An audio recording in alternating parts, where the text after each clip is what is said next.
So 2022, guys, we are disconnected. I'm Blasey. This is Housephone replacement for the day. Housephone replacement. Yeah. And then this is Adam. But yeah, and then we have Adam22 right here. But before we got on air, you told me that that's the best podcast seat. I was like, bro, I love that seat. You're like, no, this one's mine today. No, I kicked you right out of the seat because what I've noticed from sitting over there for all these years. Yeah. This seat is like the perch. You can see everybody. Yeah. You can see the camera, so you make sure that you're in the camera. I see how... You can see the whole convo. Right. Like I noticed yesterday on At the End of the Day, like, it's easy for T-Rail or Duno to look at you, but we know with AD, he kind of has to do that, like, neck turn, you know what I mean? So, no, that seat's definitely convenient, bro. I fuck with it. It's in the cut and shit like that. I feel like I'm exposed or something like that. Like this is like a very open. This is a very vulnerable seat. You're on the front line right now. I know. God. This feels like the back of the school bus. You know what I mean? Like where I get to just like chill and maybe like throw out some funny remarks here and there. Yeah. Yelled at to turn around. Wait, what? I feel like at this point though, it's just like assigned seating. Like how would you feel a little bit weird if I was like, nah, you're back there? I wouldn't mind because apparently that's the best seat now. You think Housephone would get thrown off if I was like, if like he pulled up and you were sitting right here and... I don't know. Like, does Housephone stare at me because... I don't think Housephone notices that. Because he sits in the front, he'll sit in the back, he sits over here for yeah, he's show. known to take a couple seats. If there was one seat open right there, he would sit down, I don't think, not notice. Man.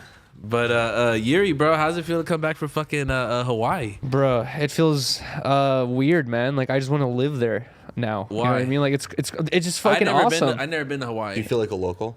I don't feel like a local, but I feel like it's just like a magical place to live. I feel guilty kind of living there just because of like the history of like, you know, people going there and living there and, you know, colonizing basically. But so you feel like a colonizer? I don't feel like a colonizer. No one would mention that. Just being a tourist out there, I'm just like, wow, bro, I can't believe that we're allowed to just come here and, you know, swim next to the turtles and fucking see all these fishes and just like it's just no big deal. And I get to go back to wherever I came from. You think anyone feels that way about LA?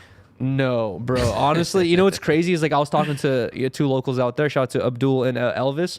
But they were making it seem like, oh man, like it's cool visiting LA, and I'm like, bro, it's so cool visiting here. LA sucks. You know what I mean?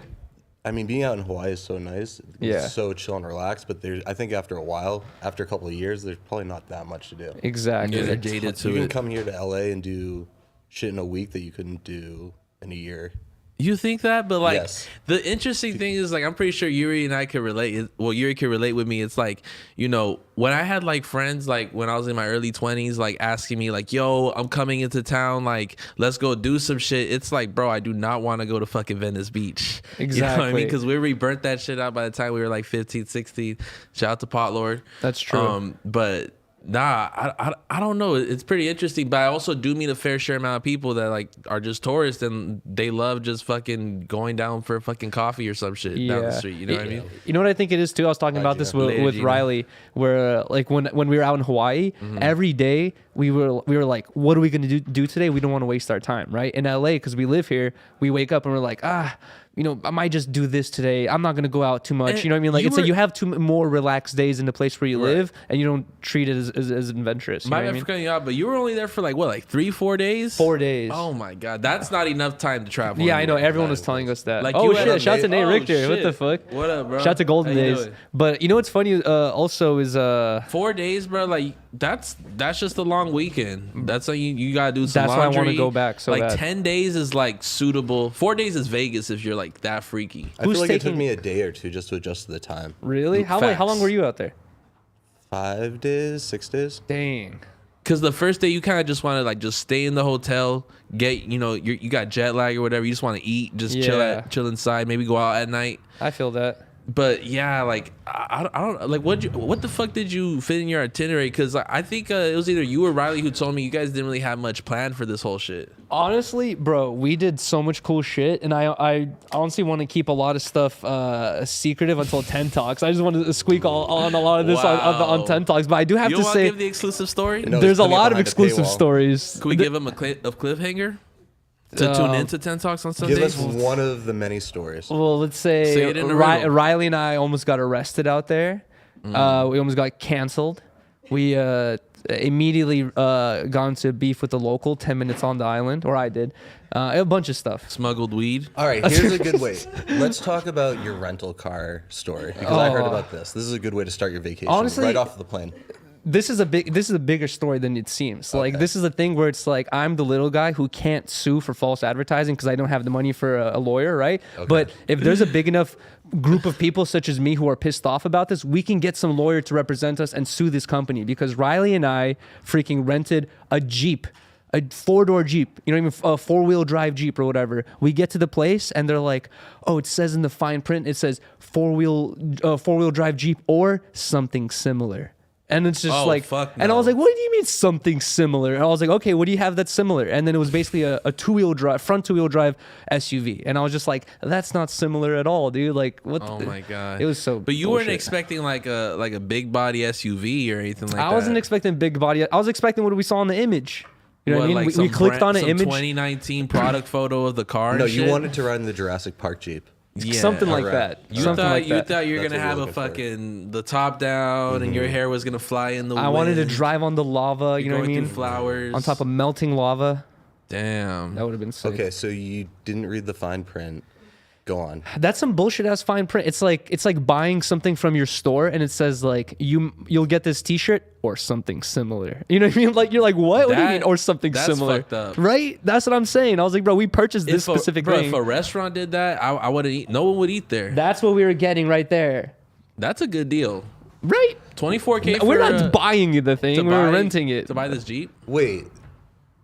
And they gave you a different SUV, so it wasn't even like a Wrangler with a soft top with like that you could put the top down. No, they gave us some. So you're like, complaining. some So Nissan. you're upset over nothing to start the whole experience. I'm not upset over nothing.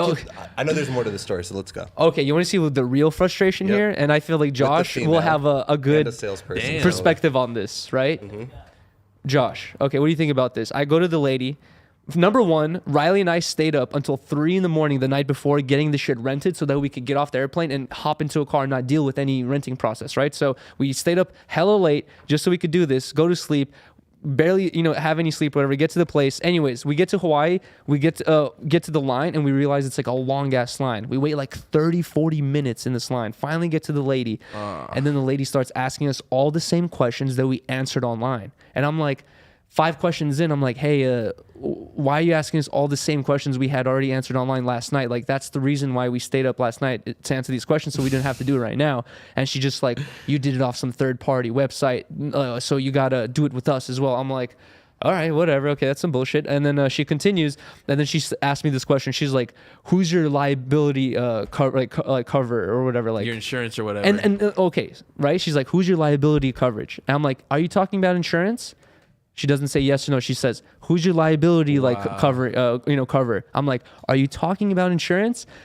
We just go back and forth like 5 times. I'm like, "Bruh." On the 5th time, I'm like, welcome to the airport. On the 5th, I'm like, "Bruh." I'm like, "I'm asking you. I don't know the definition exactly what you're asking for, so I want to give you the correct information. Are you talking about insurance?" Some lady in the line is like, "She's talking about insurance." So I'm like, "All right." What time is it?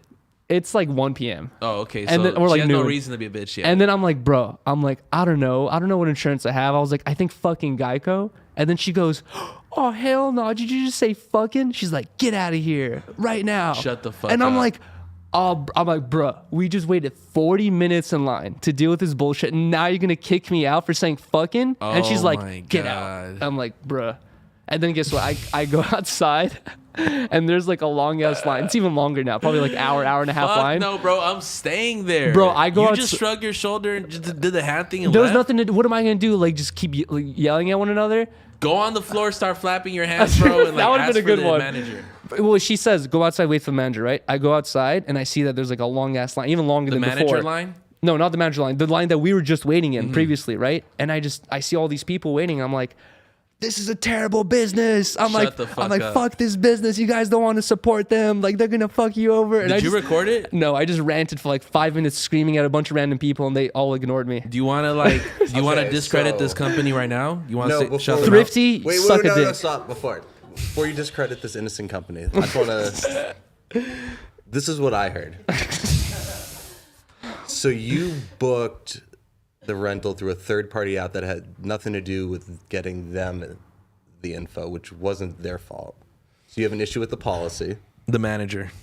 I know exactly. So you're mad at them about something that they don't control the process of. It was frustrating me, right? Yep. But I wasn't like exactly expressing my frustration too much. It was until the insurance argument that I said the word fucking. And then she asked you the question that gets asked every single time you rent a car, no matter where you are, ever. Do you want liability insurance? And the answer is no, I have it. That's it. You don't have to provide anything. You don't do anything. Travel tips with Josh. So you don't. So now you're yelling at her because you don't know how to. You're not answering a very basic question that you have to answer every time you rent a car. No, but here's the thing: she could have said yes or no. I said, "Are you talking about insurance?" Mm-hmm. Why did she refuse to answer my simple question and continue with her question? Yuri, I have a feeling at this point you've established a rapport with her, going back and forth, where she was not interested in doing any favors for you, and you guys were already at it. Well, is that true? I was already pretty frustrated to begin with. So you ended up just getting your car there, or and then guess what, bro? You know what's even funnier is you get a suggested car. Exactly. Car. We wait outside for the manager, right? The manager pulls up, and I explain the situation to the manager. She like starts chuckling. She's like, "Follow me this way to another table." Oh my God. Gets us all settled. Gets us the car within 5 minutes, and then you know what she says? She's like, "It's funny that lady's been working here for 10 years. I've only been working here for 2 months, and I'm the manager now." And I'm like, I wonder why. That sounds like a toxic ass work environment. You got somebody who's been there for 10 years just fucking being passive aggressive at 1 p.m. and you have the 2-month-old girl there like, who's a manager she's a now. bitch, fuck her. Bro. That's why I passed her up. Like, bro, I do not want to work there. Thrifty does not sound like a good place to get a car nor a job. Yeah, you don't want to get a car from there. Again, you guys are two very interesting perspectives on this, because I'm hearing this woman who you harassed is probably was she middle-aged? She was like in her 40s, 50s. So she probably had kids at home that she's supporting off this job that she hates. Was she local? Looked like she was local? Yeah, she was definitely local. So maybe not highly educated, maybe highly educated, maybe this is the best job she could get, maybe not going to ever be a manager. Maybe just has a pretty shitty job dealing with tourists every day, trying to get their cars. Yuris. With the Yuris of the world. Oh my God. And you gave her attitude. Okay, here's the thing. Maybe you owe an apology to Thrifty. Maybe okay, no, you know what? Here's the thing that I get in this argument with Riley all the time is like people in America are used to getting fucked by companies. They're just like, oh, iPhone doesn't include the fucking USB brick charger anymore, just the cable, whatever. You know what I mean? Like people just don't care about this stuff anymore. It's like at some point, a private business. At some point, you got to go to the company and be like, you guys are dicking us right now. This ain't fair. And they could be like, all right, speak up, go somewhere else. Riley, be honest though. Was he tripping or was Thrifty tripping? And you guys can't look at. God. You guys can't make eye Don't contact. look at each other. I mean, like Yuri was already frustrated. Okay, nah, it was the Yuri spot. was already mad spot. going and she was already acting rude. She was being rude by like not answering his question. Yeah. She Sure. simply said like, yes, that means insurance company like guys. Could do that easily. She could have just said that, but she was going. It was embarrassing. But she has a shitty customer service job, and he was casting the first stone. What's the correct, safe way of dealing with someone that's passive aggressive? You could be like funny to them. You could kind of go down that road of who could get more petty. Here's the thing, or you could just have a smile and have them get over it. That's you know usually what I mean? how I am. It's like usually I can just not care. Are you? I was super sleepy Yuri, because I watched 10 Talks. You complain about a couple. Every time my that you have God. to deal with some type of service or customer service. You guys have a policy? You had to go to AutoZone to buy something. You had an issue with the guy who sold you stuff. the lady. The lady again. And It's a woman thing now. So it's also And it's not a woman thing. Too. Bro, I don't even want to Yuri's get a into that feminist. story, It's a but I'm 100% consistency of right in that genders. story. She was trying to upsell me for no reason. Nope, that's their job. Do they get commission? Yes. I really doubt it. I don't think so. They get manager placements. There's no point for them to upsell you if they don't get commission. That's why they're incentivized to do it. That's their job. There's a reason Shorty became manager in 2 months. And this lady obviously doesn't care about upselling you. She's asking she wants you the easiest question, check the box. Yeah. Doesn't want insurance. Let him get him in his car so I can get to this line of She's 600 other angry tourists. She's keeping the line entertained. Yeah, fuck it. Whatever. do not apologize. And you to yelled at Thrifty. so you yelled at the line and harassed the line. I was warning them. I was trying to be Robin They Hood. just got there. They want to enjoy their vacation, and the first thing they see. I'm trying to make Were sure they you- enjoy their vacation to the a max. Russian Ellen DeGeneres running up and down, screaming at them. But about hold on, check it out. them Like being had. the biggest problem with that, bro, is everybody's experiencing the exact same thing you're experiencing, where it's like, fuck, I just got off this flight, I went here for 2 hours, I want to go see my family, I want to go to the beach, and they're getting told by someone in line, this is the worst place, everything that's gonna make them excited about the next 40 minutes. No, I feel like That's fucked up. I feel like for whoever did not make any prearranged agreements with that company, whoever was just standing in line thinking, I'm gonna get a car real quick. Nobody Here's does me that. going. Nobody does Nobody that. does Here's that. me thinking, oh fuck this place, I'm out of here, and they just leave. That's why nobody left when you said that. They all kind Because of they just all like had their reservations. they already. just took one bigger sigh, like fuck. I guess it's Thank gonna God be a this guy is shitty. out of here. The Yeah. line's gonna start moving faster now. Yeah. That's probably what's clogging it up. And you kind of honestly brace the line to answer the question correctly, so that there's not enough cluster. I know? helped a lot of So people. what out, have you probably. learned in all of You this? were a sacrifice. I learned what that word means, whatever the fuck it was. Now, what was it? Liability coverage. Liability coverage. Yeah, that or means liability insurance, guys. insurance. Yep. Means car insurance. Yep. And Which then, you just say no. yes. What about like the hotel though? So you get there and like there's no more car problems. Everything's good. No more car problems. It was all chill, but then we run into other issues that I'll keep for 10 Oh talks. my god. There was a lot of funny stuff we had to deal with. And what, you got back yesterday? 2 days ago. 2 days ago? Damn. Yeah, like at 11 p.m. you came or right whatever. back to it. Damn. Yeah, You bro. got pretty tan out there. Bro, I Yeah. know, dude. We got hella sunburnt. Shout out to Elvis. He brought us some aloe vera and heal, and it helped us heal now or whatever. you, But now you really look like you're from East Hollywood. really, Yeah. Yeah. damn. You think I look more Hispanic? You People went always from- think I look Hispanic. You know what? When you first told me your name was Yuri, I thought that was like a Mexican name. I'm not even gonna lie. Like, it just be those Same. names. Interesting. But hell yeah. Yuri. No, that's dope. But I didn't do shit this. No, I had Mother's Day. Oh yeah, how was you guys' Mother's Days? I mean, like probably like how Josh's Mother's Day was. You didn't bring them out around AD, did you? No. I would never. I don't I'm think not I'll bringing ever any bring. mom around it. I don't think I'll bring my mom to any no jumper function or anything. Really? No. Too lit? No jumper has to do a lot of proving before I Bro, do you know what that. I was thinking? I You was guys like, gonna make my mom blush. I didn't think of having any plus ones for the live show, but I was really thinking, I was like it would be kind of cool to have my parents there. Oh you know what I my mean? But then God. as the show finished, I was thinking like, what would my parents have thought of this? Like, Bro, watching this my shit. mom already has trouble wrapping her head around like what I do now. She would have not squeak on it like, yo, Blasey rap. Like, what the fuck is going on? You know, like Seeing someone licking Kazumi's toes on stage, me drinking out of a shoe, and Do you it's think your a. parents would have been happy about that? my dad probably would have ran on stage and slapped me across the face. He or would have something. called the fire derollment. For He would what? have been mad about all the cat hair on your shirt. Oh yeah, oh, bro. Actually, it doesn't look too bad today. Never mind. I was gonna lint roll myself, but we ran out of lint roll. Also, my mom's the type, like, she's the type of mom that, like, she'll pretend like she's about to faint if, like, weed smoke is in the air. Oh, She's like, I know what you I'm mean. getting sick. A lot of I moms can't are like be that. here. Like, shut My up. mom used to do that when I was first started smoking weed. And she Yeah. could smell it on me, and I was like, "You need to get over that." Yeah, it's like, oh, I can't They're breathe. dramatic I'm as getting a hell. headache. My mom would Ah. always be like, "Oh, you smell like weed. Oh my god, I have a killer headache. Weed just gives me such a headache." I'm like, "Shut the fuck up." I'm like, "Bro, no, it Yeah, doesn't, You dude." know that shit's gas. Or it could have been like Yuri's Instagram weed. Oh Or no, it could it's have been not you not Riley taking a runs. shower. Oh God.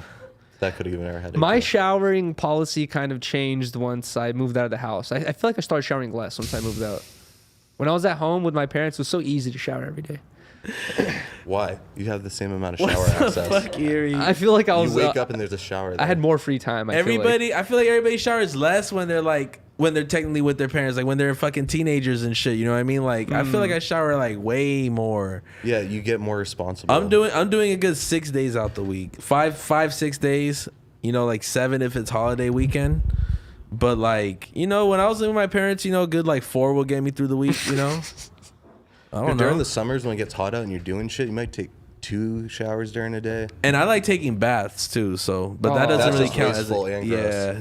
I love just like sitting there. Do you In your soup? pre-shower? I'm Like sitting a in some Blasey soup. just yeah. I'm a marinating preach. in that. I'm a preach baths to the day I die. Do you pre-shower though, or do you sit in your filth? He sits in his filth. Do you put any like salts or bubble bath in there? Is this just a broth? Depending if I had a drop that night. Wait, I see a new product coming. Blasey broth? bathwater. Blasey bathwater. I'm not Bella Delphine. You could I be don't that. know. No, but honestly, like, yeah, it's just one of those things where like people don't assume that, but like shit, if I have an off day, I'm known to take like a bath or two. I'm not gonna lie. Like also, like some baths might be like 20 minutes. Like I'm just there till like fills up and I'm a dip. And there's some shit where I might fall asleep in that bitch. I feel like I would take more baths if we had like a nice bathtub. You know Yeah, what I mean? this was like my first bathtub that I had that like Do you clean your bathtub? Yes. No, we need to. Oh Yeah, you 100% need to. That shit's bad. no, but it definitely you don't But want don't like the water those like turn rings. cold like after like 10-15 minutes? Oh yeah, that way you just you sponge out a cup. You fucking hit the lever. About like 6 ounces comes out. You add 6 more. Some hot spring water. I feel that. Damn. But no, I'll definitely fuck with the salts and all that. But yeah, man, shout out to everybody taking baths out there for real. Wait, Shout out all the kids out there. you've never been to Hawaii? No, I swear I've seen you travel all over We the went to place. Mexico. yeah, I've been to Tulum, which is like pretty tropical. You know what I Oh, mean? But okay. no, I've never been to Hawaii. I've been to a majority of major cities except for I haven't been to Hawaii or New York. You've been in New York City? I haven't, and I feel like, well, here's the thing. It's like I'm the type of traveler where it's like, if I'm not traveling for work, I'm just gonna be at the hotel. I'm just gonna be smoking weed. I might call a friend or two. I might like look for some clothes, and that is it. You're not gonna do no hiking, sightseeing. What? No. What the fuck? I could sightsee out here. Bro, that's lame, man. If you go somewhere, you have to like spend some time in like whatever the heart is But and get like a sense of what the fuck- Because in New York, shit's moving so much faster, and there's so many more people. And I've heard that from so many people telling there's me so like much cool Blasey shit. as a creative, like you gotta Yeah. go there, like it's do. gonna push you. I've had so many people vouch for it. More people say anything negative about it, but like it's just one of those things where it's like, bro, like I know how cringy it is to go to Hollywood Boulevard. I don't want to go to Times Square.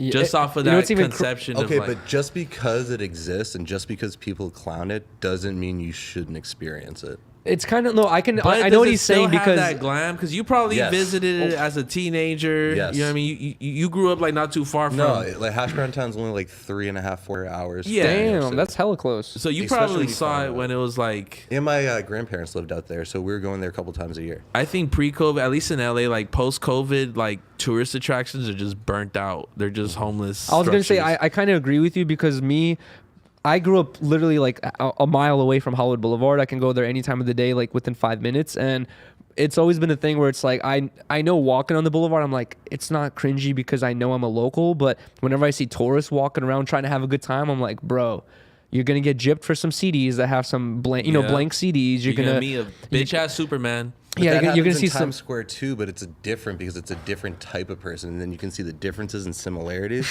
and that's just what all this is about. Just people watching. All right, so Experiencing look, I do Times Square. Then where the fuck do I go? Do I go drop a penny at the Empire State? Now I got 8 hours left of my day. Like, You should not go drop a penny because that'll kill somebody. well, That's then what a the fuck rumor. am I gonna do in New York That's not a then? rumor. That's science. Mythbusters, I think, disproved it. I don't think it would actually like hit somebody based on angles and shit and all the wind. Oh, It yeah, would, like yeah. bounce off the building, but still. You haven't been to New York either, right? I haven't been to New York, and Yuri honestly, be traveling, but like low key traveling. Like he be going to like fucking Nebraska or something like that. dude, yeah, I've because of my sisters and them being in the military. You know what I That's mean? Like right. I've fucking been to a bunch of different random states. I've driven all the way from Virginia to California one Shut the time. fuck up. Yeah, I told you this before. It was like a long ass fucking. It was like 4 days because we had kids with us. So That's we had to horrible. take stock. Bro, you could do it in like 2 No, non-stop driving. You can if I you don't had. want- Dude, switching off. I hate road trips. Like I came from Oregon last month. That's a 14-hour drive, bro. Like something about waking up at 6 a.m. in your car still and like realizing you got another 6 hours of driving. I can't yeah. do like 4 days like that. That sounds scary. Once you've done that, 14 hours doesn't feel that crazy. You get to. I hear you, but like once I do 14 hours, it's like, bro, I never want to do this shit again, period. It's like, all right, what's 16 hours looking like?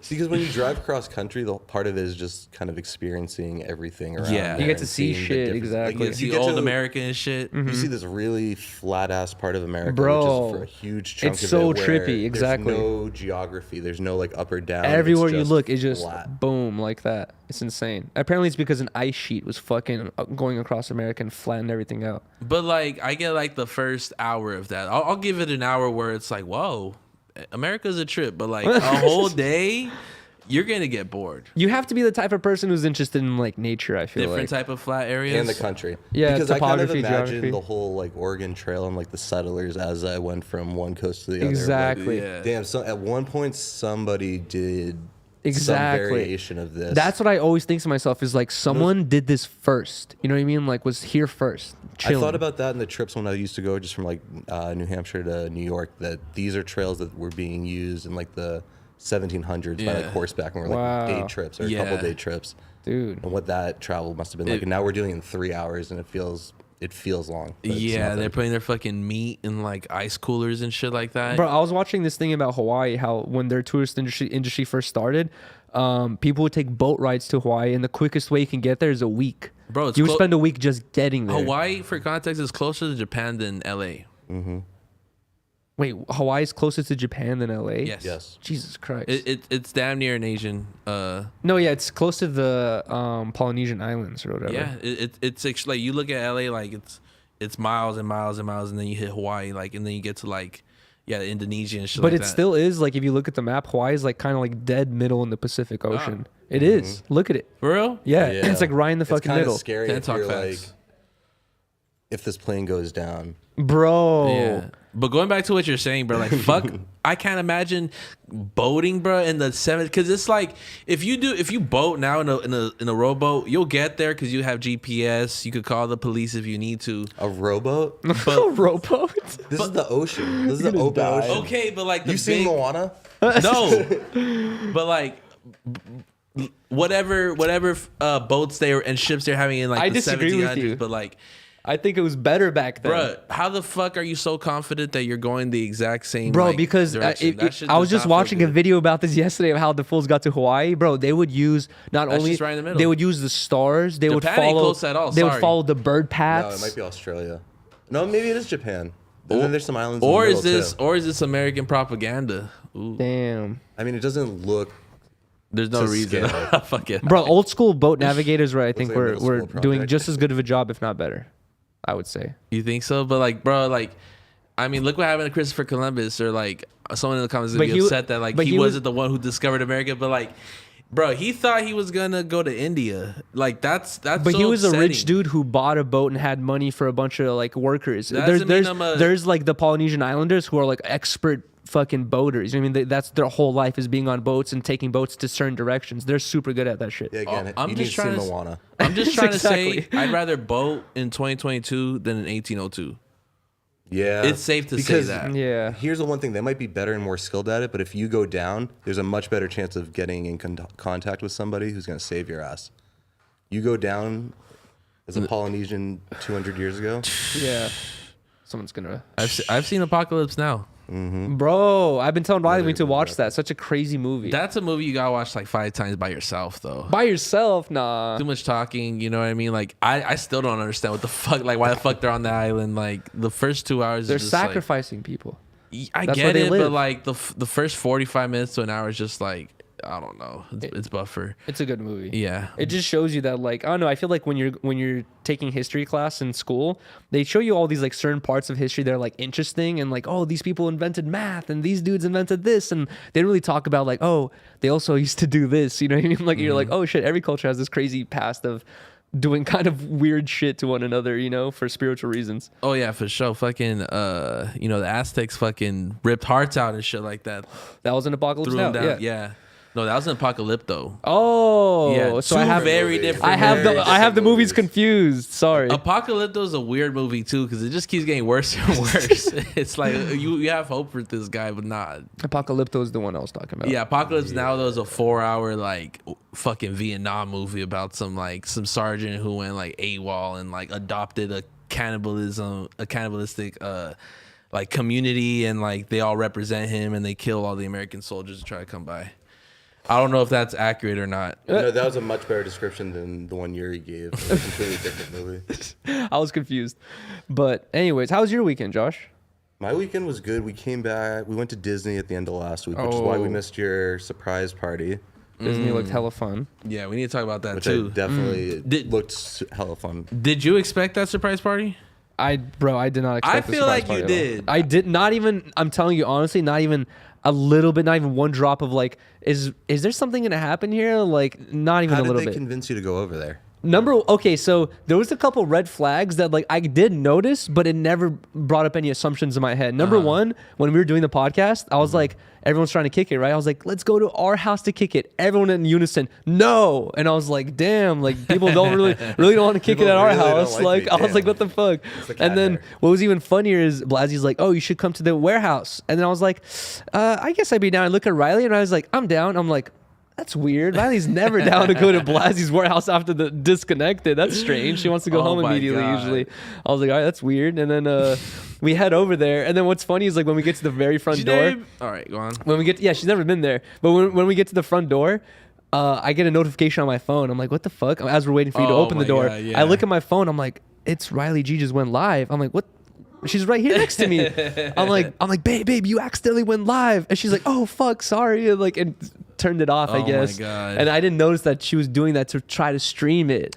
I thought she just made a mistake. No, I was like, If it's ever your birthday week and your girlfriend like goes Don't live ask next, questions. yeah, just accept it. Again, But- just like the line at the car rental, don't ask questions, just go with I it. was just confused. I never assumed any. I was like, it's past my birthday. It's Toke's birthday, if anything. I was like, what? On God, it was damn near Toke's birthday. But now you came up and what had me fucked up, we were like 12 deep in like my part of the office, and like you start giving Riley a tour. We're like, motherfucker, come back over here. That's because I was like, Riley's never been here before. I was like, why is Blasey just rushing past the hallway with all these paintings? I'm like, babe, look at all these paintings of his graphics he's You guys done. don't watch the BBC at home, huh? We did watch it together, but I was like, she gets to see in person, so I'll show you to her. And then you guys are like, come here. I'm like, what's going on? I walk inside. I'm like, what the fuck, dude? That shit was crazy. That Thank you shit so was much hard. for that. Hell And yeah, then hell yeah. I told Riley, I was like, thank you so much, babe. I was like, I can't believe it. And she's like, dude, she's like, I invited like all your friends or whatever, but she's like, Blasey planned this whole thing. I was like, bro, what the fuck, dude? So thank you so much, Blasey. Yeah, I for was planning bored, that, dude. and you know what? On your birthday, I called you, and I'm like, "Yo, what you want?" You're like, "Oh, I just woke up. I don't know what I'm doing today." And I was like, "Cool, I'm gonna pull up on you and smoke." Yeah, and you never did. And I never did, so I felt really bad. I'm like, "That's some fucking dickhead shit." This instead motherfucker you remember threw too. him a surprise party? Yeah, I feel like, and I didn't even bring it up to like this moment, but like I was like, you know what, bro? Like, I don't want to take the homie out to eat. That's like, you know what I mean? Yeah. It's too deep. You know what I mean? Like, let's just have a little function at the office. You know what I mean? And like, it Because was you dope. take just Yuri out? Do you take Yuri and Riley out? That's where it kind of gets like. You don't want to pay for 2 meals. I also don't want to Now it's offend awkward. anybody. Now it's kind of awkward, just the three of you guys going. Maybe Riley's got to find an excuse not to go, so it's just the two of you. Oh so my you- god! And then it's just like me But then, and but Yuri. then if you and I go, Paulo would have to come, because then that would be weird if he's not there. Exactly. We know how like what leash he has you on.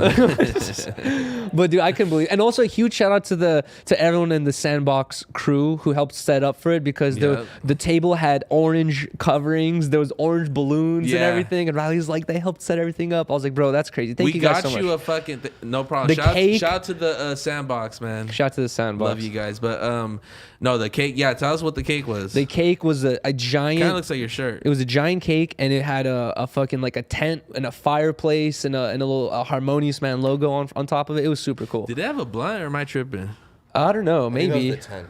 Maybe it's because everything was made out of pretzels. But that cake was almost a little too thick to eat, bro. Bro, I think I ate like. All cakes. Bro, what you mean? Like, you want me to say the cake was thick, so I ate it? The cake was thick, so I didn't eat it. I think that's the most unpaused. All you know what I cakes mean? are too thick. You know what I mean? That's why people compare booties to cake, because it's just like cake's like you can only eat half of it, Damn. really. You So put me all on booties game. are too thick? Well, if you're complimenting a booty saying that's cakey, you know what I mean? I mean it's too thick. I've had some thin That's cakes. not enough cake. Some pancakes. Well, you're being a little nice. You know what's the word for it? But optimistic using the word cake, I guess, in that scenario. But that cake was a little too much, bro. Every I cake can't- is like that, bro. I can't eat cake personally. Like, I feel like every year I get older, it's like What about I can't- cupcakes?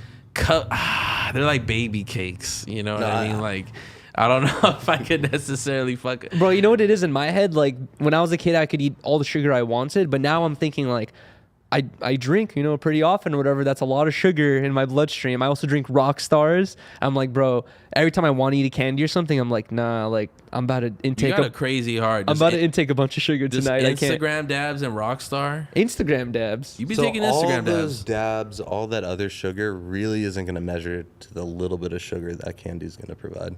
30 grams additional, I bet. When you're supposed to have like 90 in a day. What's in your energy drink? Like 60 or something like that. How many of those do you have? At least I just have one. There is not 60 grams of sugar in your energy drink. I don't have a Rockstar with me, but it's like That's 59 or 60. That's some aspartame bullshit, bro. It's That crazy. shit's gonna give you cancer and ABC. Everything, bro. If you go into a 7-Eleven, everything is sugar. That's why I had to stop taking those Bang energy drinks, bro. They kind of just started looking a little more funky. I don't want to sound stupid, but I dropped some on my table one day and just kept like sizzling and sparking for like 30 minutes. I'm like, my god. It's one of those people who like light a Dorito on fire that like, we're eating this and it burns. We shouldn't be eating this. I mean, because like most of these energy drinks, and it says a lot about like even dabbing. We were talking about in my office yesterday. It's like, bro, there's no long-term study for none of this shit. How like it's affecting us in like 50 years. But a lot of people don't even know, like, I hate even getting into this because people are going to start calling me a dab nerd, but there are studies into dabbing and it all leads to it being healthier, bro. Oh my God. It's crazy, but people... You ever seen a dab rig after like a month of use? You get like snots and like boogers all throughout. But guess what? We're not bottom, smoking bro. our blunts and our spliffs through a glass tube. You know what I mean? So we don't see all the resin built up in anything else.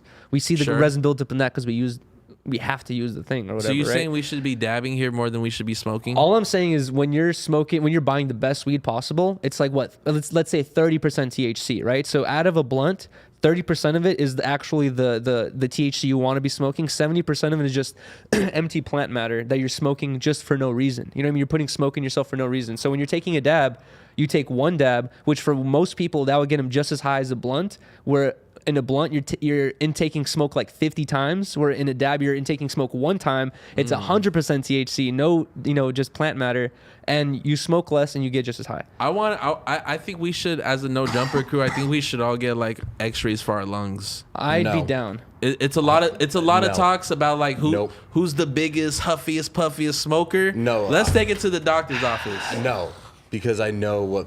I do not want to know what my... We're all going to leave the office crying knowing we have 5 years to live. No one's going to I'm an adult and I made the decision to start smoking, which means I have the decision not to know the damage it's doing. Exactly. It's Gucci Mane said it best. He's like, I forgot how he said it, but he's like, But he said it best. I fuck up my lungs. It's my choice.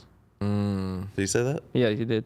Oh, that's on Get Lost. Get Lost. Exactly. Fuck up. It's my... I forgot how he said it. Nah, but that's some real shit, bro. Like, I don't know. I really get a little scared about like wax every time I think about it. It honestly, the only sketchy part about that is like, and honestly, you could apply that to edibles too, especially with this mushroom edible craze that's going on right now. With weed, someone gives you some shitty looking weed, you're like, no, I don't want to smoke that, right? Someone gives you some wax, you don't know what weed or an edible, you don't know what weed went into making that edible or wax, concentrate, you know? You kind of get like, you could get an assumption of what you're doing. No, dude, there's methods of clearing it up and making it look a certain way. You got diamonds, though, you know what I mean? You got raw. You can make diamonds. You can make diamonds out of anything. So you have a tester kit? You don't need a tester kit. You would have to have a kind of like a relationship with the grower or concentrate maker and be like. Do you have a relationship with these Instagram dab dealers? I have relationships with a couple of them, not all of them. Yeah, Do all bro. of them have their eyesight? Oh fuck! I don't know. God, You talking about the real blind man? Yeah. Shout out to real blind man. Shit. You No, got a blind mad dab man? He makes wax, but he's blind from a genetic thing. Oh, okay, but I mean that's Not still the dope. wax. Not the he smoked himself blind. That's crazy. But shout out to my boy. The real blind man. But 710. that's a bigger conversation about like exotic weed now, bro. Like you taste the difference now. It just tastes a little more like soily and like chalky. I don't know what it is. You know We're what about I mean? to get into a crazy discussion because I was talking about this earlier today too. What? With the exotics? It's bullshit, dude. Yeah, I mean they're just spraying some shit to make it taste like. It's not that they're bubble spraying gum shit. It's like or- if you're a real lighter? weed, if you're a real weed Sparks smoker. exotic. If you're like a real weed smoker, you're trying to get faded, right? You're gonna smoke an OG. It's gonna have the strongest THC, CBD, stuff or whatever. When you're smoking exotics, people will only really grow exotics or used to grow exotics to make concentrates out of because they have that strong flavor, right? Now people are trying to smoke it out of a blunt, acting like they taste Fruity Pebbles. It's like, no, you're not, and you're paying $80 a fucking eighth for no reason. You know what I mean? Just to seem cool. But there's also $80 eighths that are really good. Mm-hmm. I never think. Shout out to Zushi. You never think there is? I would not spend $80 on it. I think you gotta let your guard down sometimes, Yuri. You kind of come into things where you come into things a little bit negative sometimes, where it's like, bro, like you should always have benefit of the doubt that there is someone selling some like respectful weed at $80. Shout out to Matt Rice, he probably is. Shout out to Matt Rice. He's like a good known weed grower that anyone could trust. I feel like, but a lot of people are sketchy, you know, especially in the weed game. In the weed game, it's very fucked up, bro. That's what I'm saying. Just because like there's no respect for it, you know, people would. I mean, like the whole thing. I mean, I'll say it from someone who's inside of it. It's like most of the game is just the packaging. You know what I mean? And like you have these private growers, but it's really just the branding that's really doing most of the the legwork for it. You know. 100%. People like you making the packaging. Yeah, no, I mean, shit. I don't know, advocating like a bad like it's like a spin out the culture of it or anything like that. But like it's definitely came back to I mean, I don't know if it's came back to it necessarily, but you know, it's definitely like the branding and the packaging has never before been the seller. For anyone that is like super into, you know, buying weed on a consistent basis where they're actually looking after saving money here and there, I feel like it's kind of a thing right now where if you're trying to get your bang for your dollar, you avoid the fancy packaging because you know you're paying extra for it. But what does someone with good ass weed do if they have great weed and they want to get to that $80 price mark? They gotta have good packaging. Yeah, that's true, I guess. Oh, yeah, but also don't you feel? I hate agreeing with Yuri. I feel if there's a dope ass package, they're trying to hide something. Sometimes really? That too. Yeah, if the product's good enough, it speaks for itself, and you want to show it. You'll buy in a shitty little, plastic bag. You're like, fuck it. There's a degree of like the runts bag. That shit is viral as fuck, and it's catchy as fuck. So it's like, I can see the appeal of that too, but you have no idea what's inside of that. Absolutely, and I think Young LB said it best. Sorry, not Young LB. Sorry, Rio de Young OG. He said something about like I got these runts bags, but the weed ain't real or something like that. You know, a lot of people talk about that repackaging weed. You know, just keeping the bags because the bags are dope. The bags are the sellers, bro. Exactly. And like we've been keeping a collection of it for the last year and a half of just all these dope ass there bags. Needs to be a museum. I know they have these cute little weed map museums of like different pipes throughout the years, but there needs to be a packaging museum. If someone could help me, like we gotta like curate this shit, but there's just like it needs to be detailed from like the times that we were kids when they were in fucking like little like nickel bags and shit, you feel me, where it had like a pattern on it, and then we had the capsules in like the 2010s, you feel me? Who's gonna go to this museum? I'm going to that museum. I wouldn't go to see packaging. Bro, I would for sure. I'll be like, you had the cat food jars. Exactly. Those were a thing. That was around like 2012, and that's like when caviar. I fuck with that more than I do this fancy packaging because that keeps it fresh. No, but check it out. You can't see the product. Yuri, true. As someone who does packaging and like on the front face of it, like we really put in these die cuts a year ago at Runts. It's like we're always trying to find the best way to be efficient. It's like if you have 1,000 grams in jars, you're gonna have to do this. You know what I mean? Yeah. 1,000 bags, you could almost hold it with your. I'm not. You know what I'm saying? But like you're able to pack more, store more. You're right. That's like an Amazon, iPhone, Apple problem where they have to ship out so much product. They have to think of the designs to fit inside certain fucking carriers and then shit like that. Cut down waste like cords that nobody uses, and then people like you complain. Not cords. They're not including the brick. They include the cord, but not the brick. Because everyone's just upgrading for another $40. Already have the brick. How many bricks do you need? No, guess what? The new iPhones don't kind of want a brick. The new iPhone connects only to the new brick. How many people have the new brick? No one. Everyone has to buy it. Wait, I got one like 2 phones ago. Wait, when did they make a new brick? But I also lost mine in Disneyland and bought a new one on Amazon for $13. Oh wow, the USB-C one. I don't know if I could trust those. It's a lot faster. Hey, but I'm telling you, like, if someone does fuck with your lightning cable, like, you gotta stop fucking with them. There's somebody you don't want in your circle. What do you mean lightning cable? Yeah, your fucking charger. The good charger. Your iPhone charger. That's weird. Like take my shitty charger out of my car, but please don't touch that one, bro. Like the shit where it's like, you know what I mean, like USB-C. Bro, we had the USB-C charger at our house, and after the 72-hour stream, it disappeared. Chuck disappeared around the same time. Oh shit, I don't know, but that charger disappeared. Snuggled, could have got lost there. I know, right? But no, facts. Let's get into the drip check though. Oh shit! What happened with Adam? Is he gonna pull up? I think he's here. Oh shit! All right, there he is. Should we wait for the drip checks then? I'm curious about yours. What the hell are you wearing? Is that Lacoste? Kind of want to hear don't more about know. the pants. Yeah. Oh, no. and the pants too. Oh god. Oh, we might. No, I'm gonna get up. Oh, okay. Oh yeah, I'm actually gonna trade seats because Oh, like shit. Come on, just like that. Post workout, shit. Adam. You hopping right into it. All right, I'm gonna go on this seat right here. Oh, we're gonna rearrange. You said what? Oh damn! Now it's like Adam's the host. Yeah. I don't want to sit there. If I sit there, then I have to be the host. You don't want that. Go for it. You gotta stay there. All right, fuck it. And I need also my pussy ass headphones. Oh yes. Let's go. We already live? Yeah, now we've been live for like okay. 50 minutes. Without Housephone? Bro, Oh, Housephone's yes. done. Sorry, he's gone for the day. Yeah, that's the second time you said that, bro. Come on. You You don't even know what happened to him? No. I mean, your guess is probably as good as mine, but Why do we continue to employ this person? it does benefit that I have his location. So I was So telling. do you know where he is? Yeah, he's at his crib. Oh my gosh. So it's like if he was on the freeway, then say okay, Housephone's on the way. But like I try not to abuse the location of viewing so often, but I do it as like a last resort kind of thing. I would Especially for abuse it. Thursdays. Yeah. God damn it. Now, if y'all ever want to know, I might give you guys the scoop. What a lazy piece of shit. Man. How do we deal with this? I'm going to say what all the fans are thinking. I would What hope the at fuck? least he could like text us. You know, what I mean, I haven't heard from him all day. I almost feel like you guys are the host now. Yeah. Oh. I mean, Boom. he shows up so inconsistently that it's like, what do you call someone who doesn't show up that much? A guest? I get. Well, realistically, this is the second time he hasn't showed up, right? Mm-hmm. Or third. What about my I don't know. podcast?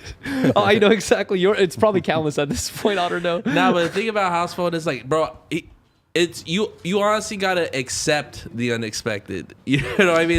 It's The question one is thing- how much we should expect or accept.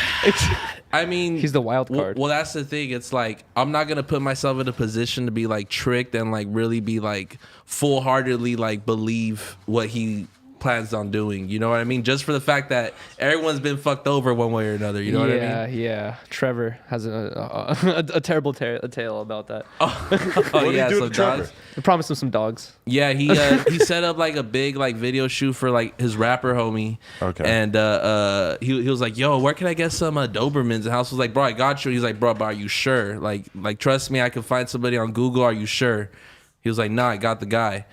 Day comes, yeah, no, let me know. And then it's just in the group chat, just Trevor question, yo, remember Housephone, that. hey, That's hey, the bro. amazing thing, too. Isn't that the same thing he's pissed off at Louis Ray and them for? Yeah. Well, not about dogs, but That's what I told him too in the past. Is like, bro, now you get a taste of the medicine. I know, right? You know what I mean? I It's was like- kind of thinking that. I was like, bro, what if for one of the episodes of Disconnected, we made it live, but we all just kind of like hid in the closets or something, and then Housephone just came in and it was like dark. No one's here. He's like, what's going on? Like, where's everyone? The crazy part is if we missed it, if it was just him, he'd be like, fuck this shit. These motherfuckers are fired.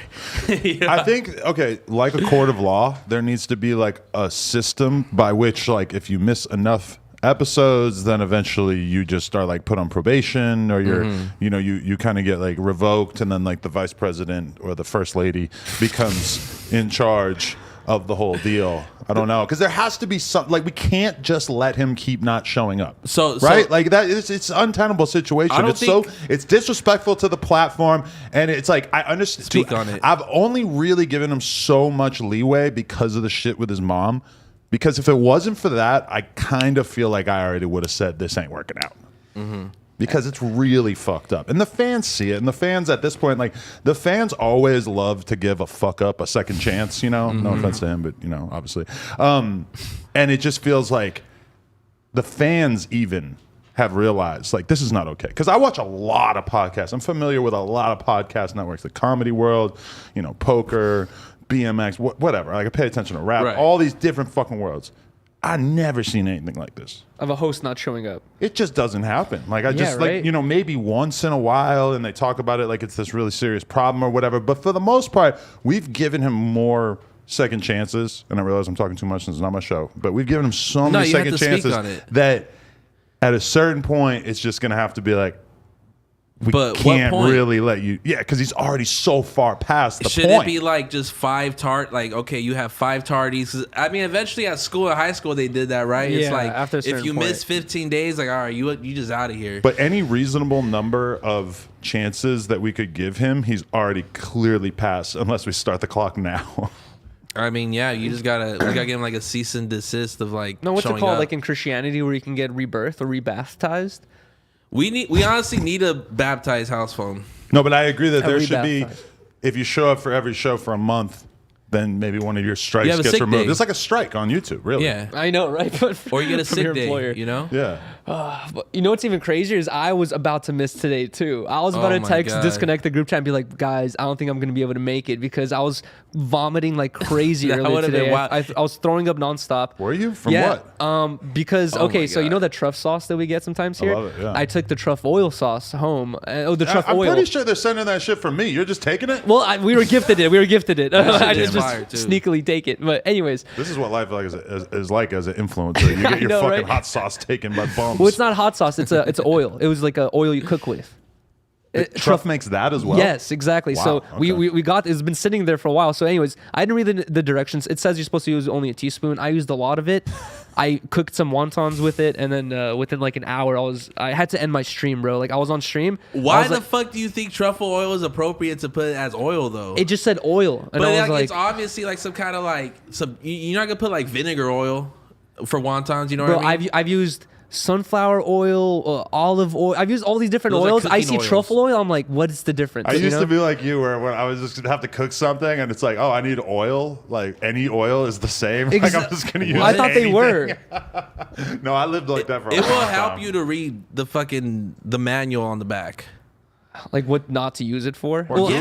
Google, like what should I cook this I mean, with? but I'm no chef, you know what I mean? But like, Yeah. I'm not gonna go in my like I don't know how I assume, but you just look at these bottles, you're like, okay, this I'm not gonna like dump like a quarter glass of this shit. I just in thought it here. was fancy. I was like, oh, it's gonna make my wontons delicious. You know what I mean? But And that- anyway, and then you gotta twist bro, the I'm so stomach. glad I didn't. I held through it or whatever. I went to Robex, got myself a smoothie, ate a cup of noodle real quick, and then like I was just chilling. That's a horrible combo. Such though. a shitty meal. It's like I started feeling better. Now I'm taking shots and everything's all smoothie and good. A cup of ramen. This is like Yeah. total fucking air diet.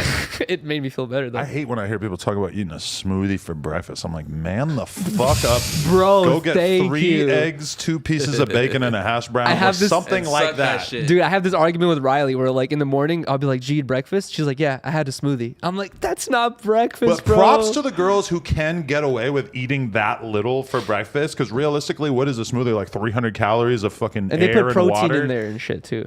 Seeing the protein stuff. Because if I could wake up and have a protein shake and live off that for like 4 or 5 hours, I can't even imagine how much less fat I would be. Because I wake up, I eat 4 eggs and 3 pieces of bacon and half an avocado like every morning. Isn't that like more or less healthy though? I think it's really healthy, 4 but eggs it's seems also like it's, OD. but it's a lot. You Yeah. know, if I could just get by on a protein shake, That I'm is a sure heavy breakfast. My total calories for the day would be a lot less. I'm still just smacking a coffee and just dipping.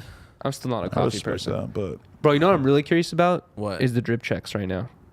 Yeah, you got. I've never seen Adam pull up mine's gonna be quick. in a wife beater. Adam pulled up real quick, just like, all right, what's up, everybody? no, you want to hear the science? Yeah, hey, what's up? Let's shit on Housephone. No, the science is I had to do 2 Plug Talk episodes today, so I have to have 2 different shirts. So my okay. first shirt of the day, I can't even remember already. Oh, I had a sweater that I was wearing earlier. There's this like random sweater I bought at Bloomingdale's, and then my second one was this Ooh. nothing personal drip that I previously wore on No Jumper, but I figured, There what? it is. I'll bring it back for a Plug Talk thumbnail. Shout out to Nate Richter in the building. Good looking. And then Hell yeah. but I had the fucking wife beater on under it, and I just Just fucking, white beater Adam. I just figured because to be honest, it shrunk a little bit when I washed it, so it's a little bit small now. Have you done the white beater since Melrose? Honestly, I love it when I do throw it on, but I don't leave the house in it. It's like all like 80 has Biska, you have white beater. I know the little alternate form that comes Yeah. out very rarely. Nazi Adam. When I had the white beater and the shaved head, it was a bad Oh combo. my god! You just That's couldn't funny. even look at me without being like, a white supremacist. No. The Play Tuche was crazy with it as well. And the grill at the same time. Now that was confusing because you I don't know. see a lot of Nazis Exactly. with grills. Yeah, you look like a But- GTA character. Or What's the something. rest of the fit other than the wife beater? I have the same Oh. black Birkenstocks that I wear almost every day at this point in my life. And then I have some blue jeans. I'm not really sure the brand that I bought from Bloomingdale's. I'm going to Bum, bum. guess they were $150 maybe. There it is. Casual fit. And that's it. Boom. Let's go. I have the Amostillo Chucks or Vans or Chucks on. Freaking I still some rock those a bit. Ross denim, the Tantox tee, and Ezzo haircut. I was trying to look at your shirt, so I was tripping, and I was wondering, like, damn, did I misspell this shirt too? But hope this you shirt did didn't. not say Yuri on it. That's a good point. But listen, bro, I had no fucking clue. Your But name had a you Y at misspelled the end. harmonious too. What's up with that? Listen, bro, I heard T-Rail, man. T-Rail got me fucked up. Yuri was like, oh, well, you should have challenged him in a design battle. He challenged me. This motherfucker does not stand a chance. But anyways. You know, What? they say respect your elders. He has years in the design game before Okay. you, bro. He's 47. Well, he got to respect the goats. Oh, okay. You know what I okay. mean? Okay, but this is the thing that T-Rail tried to do in that conversation is he did the thing where you're like, I have a girlfriend. She lives an hour away, and I Oh only my see her God. every couple months He or whatever. literally 'Cause did that. he tried to be like, I designed for all this shit. I can't tell you. but Like I done- Blasey. Blasey wears his achievements on his sleeve. He got a whole hallway in his office full of like different pictures of all these different designs he's done. I'm sure you've done way more than that. But you know, you're out here advertising Right. the shit that you are doing. Yeah. And then he's telling us, oh, no, I'm better. All that shit you're doing, I'm better than that. But no, I don't have any proof and I can't tell you anything about it. And then next day in the group chat, he's like, nah, I don't do that. Yeah, and then he I tried was to like, deny what the it. fuck? That's funny. That's a cool flex, though. Oh my God. I so- do. I respect that. The idea of somebody who's like super accomplished and just doesn't tell anybody. But it is kind of weird for him to tell us, no, I'm better than Blasey. I'll fuck him up. But no, I'm not going to prove it at all. He was tired of all this Blasie's the goat talk. He was like, man, Nah, yeah, he honestly is tired of that shit. who But do you think sold more tees with their design on it? well, that's the thing. He's over here saying he's sold out. Who's to say that we got the same quantity? Oh, you're saying you sell more, or like he's selling 5,000, you're selling 500, and you're both selling out? Are we talking about the no jumper merch? No, I'm just talking about what he's designed back in the past. Oh, I mean, obviously, he probably for sure got some M's on me. You know what I mean? yeah, right. But that don't mean that like he's colder at me. Last King's merch. There's probably a lot of that flying out the door at one point. Yeah, That's true, There's it a was. lot. That shit hit the Mexican community like fucking nothing else, bro. Tuberculosis. Yeah. It's pretty crazy when you think about it that he had a brand with his homie and was able to then sort of like just effortlessly pivot using the same building into doing a girls' store out of the same building. I mean, that is pretty crazy. I wonder if he owns that property. I mean, don't know. it probably makes sense at this point. Bro, Hell no, they're I- just renting it, I'm sure. I walked in there the other For day 10 with years. I mean, he could have bought it maybe, but I would just be surprised because nobody who has stores around there typically that would owns be them. insane to own a spot, right? Like you're taking a lot of liability, and it would be very, very expensive. It wouldn't be insane, but it would also be very expensive. Yeah, but then Yeah. you'd have to like kind of be worried, like, oh, if I'm not renting it out, I'm gonna have to be taking these L's for And a the couple thing months is or like a year. owning a retail space versus like just renting it or just inhabiting it is a very different decision and Yeah, business model. You know, like almost none of the brands that you see in LA actually own their space. That is a huge liability because like you can't, you Appreciate could you, Nate. assume Melrose gonna be hot for 6 months, but you can't say for sure it's gonna be there for 10 years. It's popping. Exactly. I just realized something that I can speak on. What? The store on Fairfax, we're not doing it.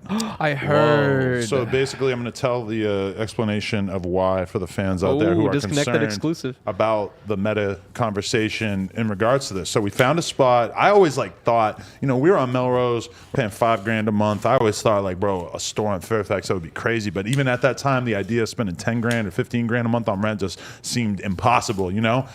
Then we leave Melrose. The pandemic hits. We're posted up in this space basically for 2.5 years of just doing content out of here. We're ready to do another store. We started looking around. We're looking at all the different areas. Fairfax was our number one spot that we're thinking of. And for the people at home, I mean, realistically, places or streets that we could potentially locate ourselves is pretty much like Fairfax, Melrose, and La Brea.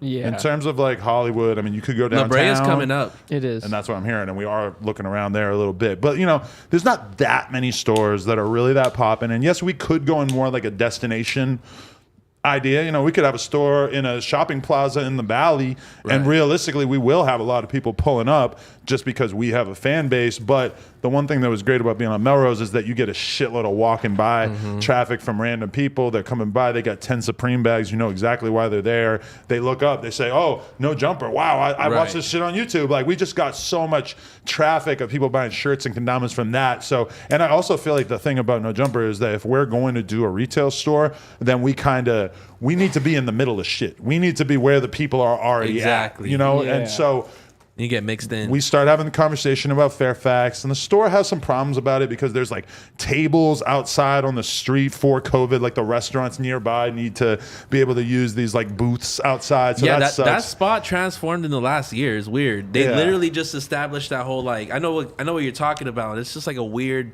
like part that they just occupy. Yeah, because the middle of the street. Because I mean, is anyone scared to go sit in a restaurant at this point? I don't really think so, but it's a good idea for the restaurants because they can have all this extra seating that's taking up the parking spaces out there. But that was a huge thing because it's like you have your storefront, you want it to be able to look clean, you want to be able to have people just see it from across the street, but this shit is kind of blocking like a lot of it. So that was a big flaw against it. The other big flaw was probably just that it was small. You know, like I would want to have, I would like to have a store the size of Sorella or the size of Supreme or the size of Rip and Dip or some shit like that, like a big statement ass store. Yeah. Not like this one is like for people who know about the old 424 is basically that. So it's pretty small in comparison. Like Pink Dolphin, it's like that size. I see. And so that was negative. But then there's a huge space in back. And so the fucking landlord starts going through the process with us. We're talking to the lawyers and everything. They're going back and forth. But there's all of these stipulations that they want us to sign on to. And a lot of them, from our perspective, with our lawyers, were really unfair. And the fucking straw that broke the camel's back, per se, was that they wanted, as part of us signing the lease, for there to be no assurance about when we would be able to move in. Like within 6 months, we would be able to move in. From my perspective, it's like, no, I want to be in there the fucking second I signed that contract. Yeah. Maybe I would agree to a couple weeks or a month before we get in there, but they refused to budge on that. That's weird. So basically, it would be on us to just wait until the current tenant wants to get out of there. So you're paying their rent while they're there? You. It's like, no, what the you're hell? not paying the rent. They would continue to pay the rent, I believe, but basically you wouldn't be able to just get in there. They kind of leave you in limbo because it's like you're not gonna want to go investigate to another spot. You're already signed into a contract. You have all this money like up in this contract and shit for 6 months. But then on top of that, okay, if you drive up and down that street on any given day, I mean, 5 or 6 years ago, you never could have convinced me that Fairfax wasn't going to be the shit. Right. Fairfax looks rough these days. None of that shit is open on the block. When you go there middle of the day, there might be like 3-4 spots open. Yeah. Even Supreme is dead. I've been having some of the guys go by Supreme like on drop days to see what the vibe is like and everything. Right. They're telling me that there's barely even a fucking line, even on drop days at Supreme. And then we had to cut it out of the OGZ interview, but OGZ broke it to me. Supreme is moving. Supreme's not even going to be on Fairfax anymore. So Supreme has been on Fairfax since, I believe, 92. Wow. Damn. So, in other words, we, as people who live in Los Angeles, really don't know what Fairfax is or what it looks like without Supreme, So when I heard that, combined with the fucking booths outside for the restaurants, combined with the fact that block is fucked. I mean, there's still a couple cool stores. You got Rip and Dip. But that was mainly the the headliner on the fucking street. Was Supreme. That's the reason most people were just going. They were going to the other spots around. Exactly. So. Everybody on that block is basically there because they want to mooch off of Supreme's cool factor. And I'm not going to lie, the idea of us being there and knowing that probably fucking 85% of the Supreme fans are at least people who know about No Jumper and would maybe stop by and want to say hi or want to fucking buy a t-shirt or whatever. Exactly. That's a big thing for us. Like, we did great on Melrose, and Melrose is way far away from Fairfax, like in that area. It's less than a mile away, but it's like, just that being right there would have been great. They're leaving. I mean, at a certain point, especially with that lease bullshit, I just told them, I'm like, this isn't happening. So we're looking in different areas and kind of trying to figure out another option. But that makes sense. Whatever you do, don't go to like some spot like the Row or some shit like that. Where's the Row? That's that new American Apparel building on like 7th and Alameda. Oh, okay. Yeah. Would you go to downtown, or you kind of want to like hang out around Hollywood more or less? I live in the Valley. Hollywood's right there. Yeah, you're not going to downtown? I fuck with downtown, but I don't really, I hated being downtown, to be honest. If you were still on like that one like off Skid Row location, that would be crazy if you just never left and we were doing that shit there right now. There? Oh my that was the worst spot. It was an old Mexican bakery. Did you guys see Desto Dub like unveiled on Instagram today his new spot? In Burbank. In Burbank. He's at West Coast Customs. At the West, exactly. Which is pretty cool. So shout out to him, because when I saw him saying, I want to do a store in Burbank, I was just thinking, like, where? Because Dub has the store downtown and he has the store on Melrose. He gets a lot of foot traffic there. Burbank. There's no foot traffic in Burbank. Where really. the fuck? Yeah, there's a few parts of Burbank that are like kind of there's people walking around, but yeah. I remember one thing that really colored what I think of when I think of retail is I was talking to Brooklyn Dom about Brooklyn Projects, and he said that at one point they tried to do a store in Silver Lake because in his mind it's like Silver Lake is cool. I think it was cooler at the time. Yeah, it's a really cool hip place. Emerging. I'm cool, but then it's LA not where the skaters hang out. LA Skate was there at the time. Oh, was it? Yeah, and then they moved to like East Hollywood area, but they were there for a minute. He just made the point that like you might personally want to hang out with the cool 28-year-old hipsters who are drinking iced coffee and smoking fucking spliffs in the Silver Lake area, but the reality is if you're in skate, if you're in hip hop, if you're in whatever streetwear, a huge part of your audience is the young fucking kids, the teenagers, early 20s, whatever. Yeah. You can't really be expecting them to just follow you to this sort of more highbrow right area. No, it's definitely it's weird how all these scenes are like they might be evaporating in a sense, because I mean you saw it on Venice Beach 2 years ago, right, where it's like 5-6 years ago, like tourists, all these fucking like henna tattoo shops and like funky t-shirt places are thriving. Now you go there, all of that shit's released now. Dude, I watched this dude called German in Venice on Shout YouTube. out to German in Venice. Exactly, and he says that like the police got rid of all the homeless encampments, and he's like all the shop owners, because he's a shop owner there. He's like, we all thought that business would come back. He's like, it's been like 5 months since they cleaned it up. He's like, business is still the same. Like people don't want to come here right now for some reason. And I think it's like maybe COVID is still having an effect on a lot of other countries where they can't travel. I'm afraid to potentially see that happen on Melrose, because I was shopping there this weekend, right? And I went to this toy store. I leave and like, you know, I have a bag with me, and the guy asked me like, yo, are you sure you want to leave with that bag? And I'm like, of course I just walked out with it. I'm like, what? Like he's like, no, I mean you after you're done shopping, you come by and grab it. I'm like, damn. Bro, that's how. Have you been keeping up with the local news of Melrose? Oh no, I went out there, bro, insane. and honestly, I did look twice every time I crossed the street and shit like that, bro. Kind of like, crazy. That's one crazy thing I get from having conversations with people who own fucking businesses around there is that they all say that the whole reason, 100%, why people are scared to go to Melrose and Fairfax and shit is because they're scared of getting robbed. And the whole reason why all these dudes feel so comfortable leaving Watts, Compton, etc., all this shit down there and coming up and doing shit up here is because they know they're not going to get any serious time. Exactly. So that's the super unfortunate reality of the situation, is that they're probably going to get another prosecutor in office, and he's probably going to be the type of dude who starts handing out 20-year sentences for people doing armed robberies. In conclusion, what's going to happen? The prisons are going to fill right the fuck up again, but maybe these shopping areas will be more safe. But when I talk to like people who would never say this publicly because they know they would be smeared as somebody who's basically, you know, encouraging putting hundreds of thousands of black people in prison or whatever. But when I talk to people off camera and everything, they're like, they're just being way too easy on crime, and that's why all these places are fucked up. Well, I feel like a lot of people won't end up getting locked up. I feel like once you see that your homie just got 20 years for something you were doing last week, you're gonna be like, damn, you know what? I really don't want to do 20 years for a Louis bag right now. You know what I mean? Like, it doesn't seem like it's worth it. But, and you know who else agrees with that? When I brought that same exact thing up to certain gang members who hang out here.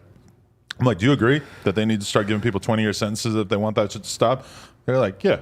Bro, basically. I saw this like a video on YouTube not too long ago about it was like a debate between, it was basically this police officer doing like some sort of he was just talking in front of a bunch of people or whatever, and they were saying like, yo, why aren't you guys doing anything about the crime on Melrose and Fairfax and all these other areas? What like, am I going to do, turn to Batman? No, you know what the cops are saying? Oh, the cops. The cops are like, yo, they're like, we're arresting these people, but we're re-arresting the same people within a week because all we can do is arrest them. It's up to the prosecutors to actually put them in jail. They just let them out, and then we just end up arresting them again a week later. Meanwhile, you know what I mean? in Atlanta, they got enough time and resources to fucking spend 10 years putting an indictment together for Young Thug and Gunna. Bro. But then in America, you can just go stick a gun in somebody's face on Melrose and it's all good. Or in California. Yo, them doing that in California. Atlanta changed the way I listen to rap music forever now, because all these TikTokers are making videos about like, oh, Playboy Cardi, he's talking about Homicide Gang, and he made a whole song dedicated to his crew, and then they start pulling up these little baby lyrics. It's like, That's damn, one thing bro. that's a fact, is that a lot of these rappers are way too comfortable talking about street shit in their Right. songs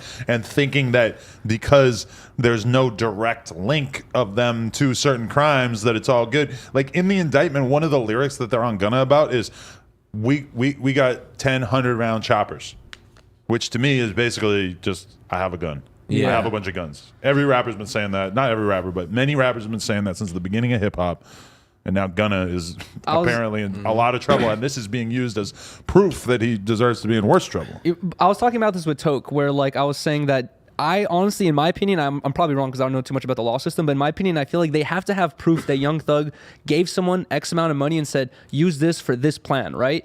Other than that, it's like, what if Young Thug just had, you know, like maybe 10 homies around him who were like, hey, can we get your help with like our bills? I just need $2,000 a month for my bills. That's the Rico. You give your homie $2,000 a month for his bills. You don't know what he's doing with that. It's like, what if everyone you employ, what if we were all buying guns and cocaine? You know what I mean? That's why with the Rico, they're able to say, oh, these 10 guys hang out around Young Thug. These guys claim to be YSL. Young Thug claims to be the leader of YSL. These guys, you know, maybe we don't have video evidence of Young Thug giving these guys money to go commit murders, but we have evidence that these guys have committed murders, and Young Thug is admittedly the boss of this gang. You know, and it is kind of it's kind of fucked up because it's like a lot like these guys like Yak Gotti are getting locked up and shit. It's like it's certainly possible that the only involvement that Young Thug had with Yak Gotti was just, I want you to rap, use my studio, I'm going to give you money, I'm going to give you a chain, I'm going to help get you on in the business. Now, it's not obvious to me that if Yak Gotti went and shot at somebody that Young Thug told him that, but that's the whole Rico thing, is that they don't really have to prove that's crazy that he literally did that. So that's the scary thing about all this.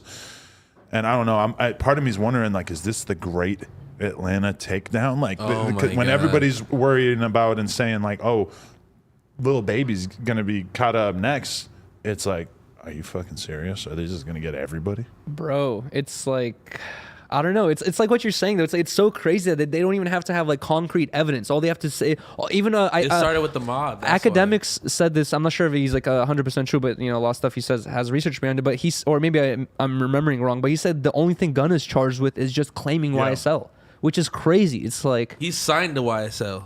But then you're just like, yeah, just a record label, bro. You know what I mean? Like we rap about, you know, they fantasy switched shit. it up though. They pronounce it on the news, Young Slime Life.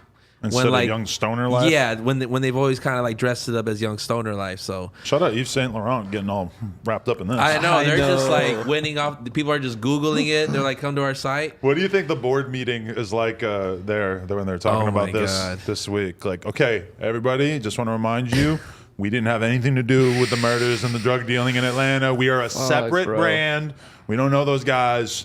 Let's just keep that in mind. Yeah, I bet there's a couple comments on their shit. Like, you guys are fucking pieces of shit. Some of the murders that are being linked like to YSL are like 14, 15-year-old kids, dude. It's kind of insane. That's where it gets a little like, you know what I mean? It gets sensitive, you know what I mean? Bro. And then people really take it personal because it's like, yeah, there was like some stray bullets apparently that like affected some kids. Oh, shit. Multiple kids. Yeah, and there's like crazy. A Young Thug bar about it too. Oh, whoa. Well, Young Thug has said some of the craziest shit like, ever in songs. Yeah, don't quote me on this, but it was more or less like something got shot, called that a truancy or something like that. But I think we have to acknowledge and show love to like Lil Keed, Lil Got It, anyone who didn't get caught up in this, because apparently they were able to resist the extremely tempting lure of the streets while part of the Young Stoner Life family. Look, man, I feel just like I would be lawyered up in a different state. You know what I mean? I would just like be reserved. I was thinking about Lil Keen, Lil God. I was like, are they gonna get arrested too? Because they're kind of very closely related to that whole group as well. You know what I mean? If they weren't already, 26 is definitely a bunch of people. You know what I mean? So like, it would have been nothing that another person. It probably wasn't. But Gunna enough had to turn himself in like a day later because he found out. And but he has so much responsibilities, bro. Like he probably had to talk to fucking hella managers, hella lawyers, and see what the right thing to do is. You know what I mean? It's like, okay, like. You have a really big career, arguably just as big as Young Thug's. You know what I mean? Like, think about what the last few years of Gunna's life has been like. Like from basically a regular guy to fucking exploding, being a huge lap of luxury, new crazy ass clothes every day, girls, whatever the fuck he wants, money out the ass, drugs out the ass, perhaps. Dude, I was thinking about that. When they caught Young Thug, one of his he had multiple charges, but it was like guns, weed, and lean, right? Yeah. And I was thinking, wow, Young Thug has lean. And I was thinking, like, bro, he got pints. What's gonna be the effect for a person who like has a consistent supply of a lot of lean and they go to jail where they have none of it? You know what I mean? I was talking to somebody the other day who told me that he was puking for 2 weeks straight because he fucking got put into prison and didn't have the shit. Bruh. Yeah, it's gonna be rough. No, you see him just like all kind of bunched up. I mean, like he's probably going through a 1,000 emotions. That withdrawal's probably just the icing on the cake. That's probably fucked up because, man, Young Thug's on top of the world. You know what I mean? So for him to go from like 100 to 0, that shit's definitely crushing. And you don't have your fucking your supplements around you. You know, he had an interview where he did mention that he has a private fridge for his lean that comes with a fucking like a padlock.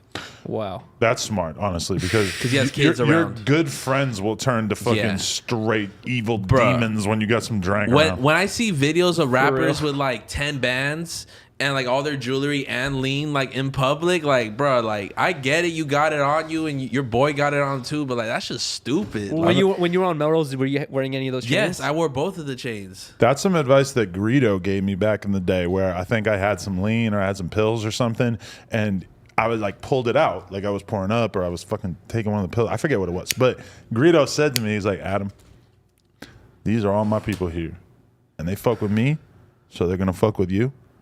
But also, when it comes to drugs, people start acting real irrational. Obviously, I'm paraphrasing. I don't know that he would have used these exact words, but he's basically just telling me, don't be flaunting that you have a bunch of drugs around these guys, because these guys, they might their moral code might shift a little or be pushed to the side when they know that they could potentially come up on some opiates. Dude, I used to be friends with this when I was 18. I used to be friends with this kid who was like a rich kid, and he was Chuck. No, he was not Chuck. He was also 18 at the time, but he was like he was rich and he was addicted to lean, bro. He was sipping like hella lean all the time because he could afford it, right?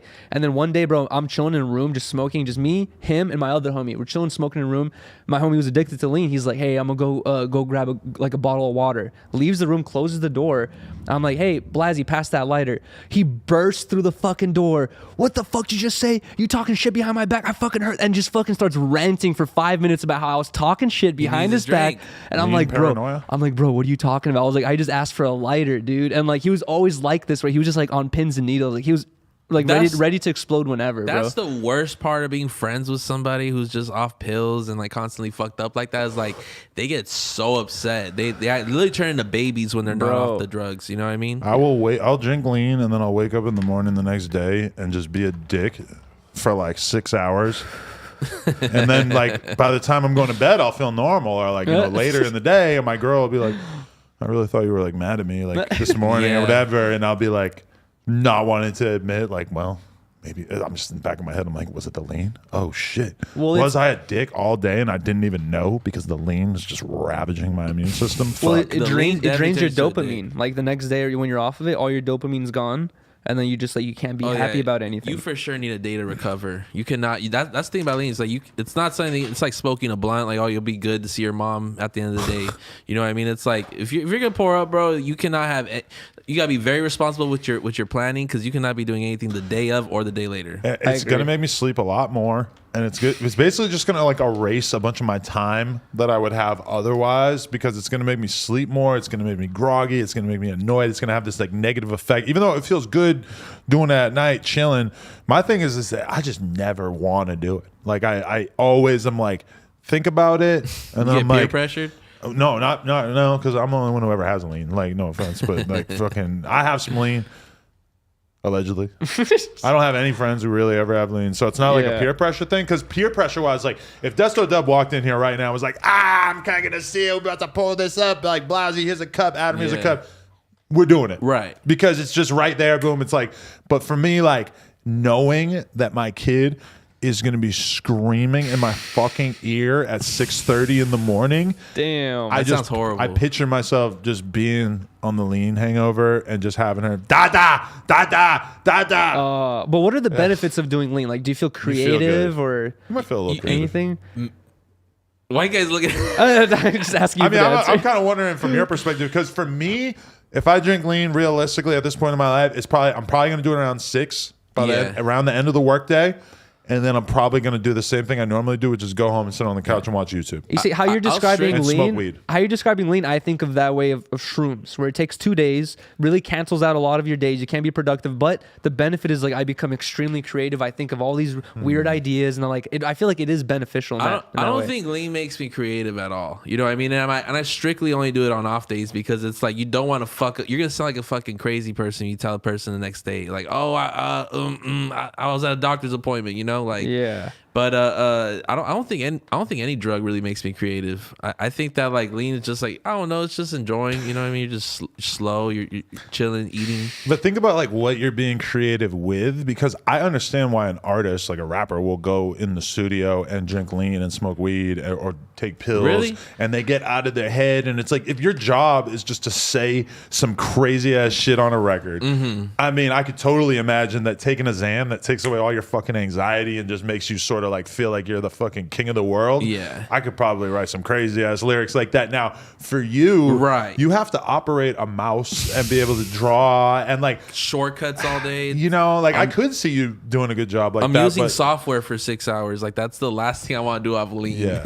Or for real. me, like, what is my? I mean, doing an interview on lean? No. Like, Yeah. I could maybe do like if I was on lean right now, I think I would be cool and like maybe it would be a different version of myself, but it would be all right. But me Yeah. doing an interview with somebody drinking lean, no, it's just gonna slow down my ability to think of shit. Yeah, like, keep the energy I and think shit. I'd be a good like train conductor or like a bus driver if I were to be No. pouring up. I That's feel when like I you could do kill both. multiple people other than yourself. That's what you definitely should do is operate. I know exactly. and With- put other people's lives at risk. I feel like train it's way conductor. more manageable to get your job done doing that than doing graphics. I'm gonna keep it real off lean. Well, I mean, I'd rather fucking drive a bus. I'll say for weed, when I drive somewhere, I have to smoke like pretty much beforehand, or that's my preferred state. Yeah. Especially if I'm driving like 3+ hours. Oh yeah, you need a blunt. Come on. 100%. You need a Come couple on. blunts, really. But I'm not like I don't drink lean like that, because I can imagine that if you were a lean head, you would really want the lean to be able to do that. Bro, you know what's really fun that I discovered in Hawaii is What? like finding Ordering like, a hit on the Island Boys. no. Speak on it. We're going to speak on that. What were you about what to say? happened?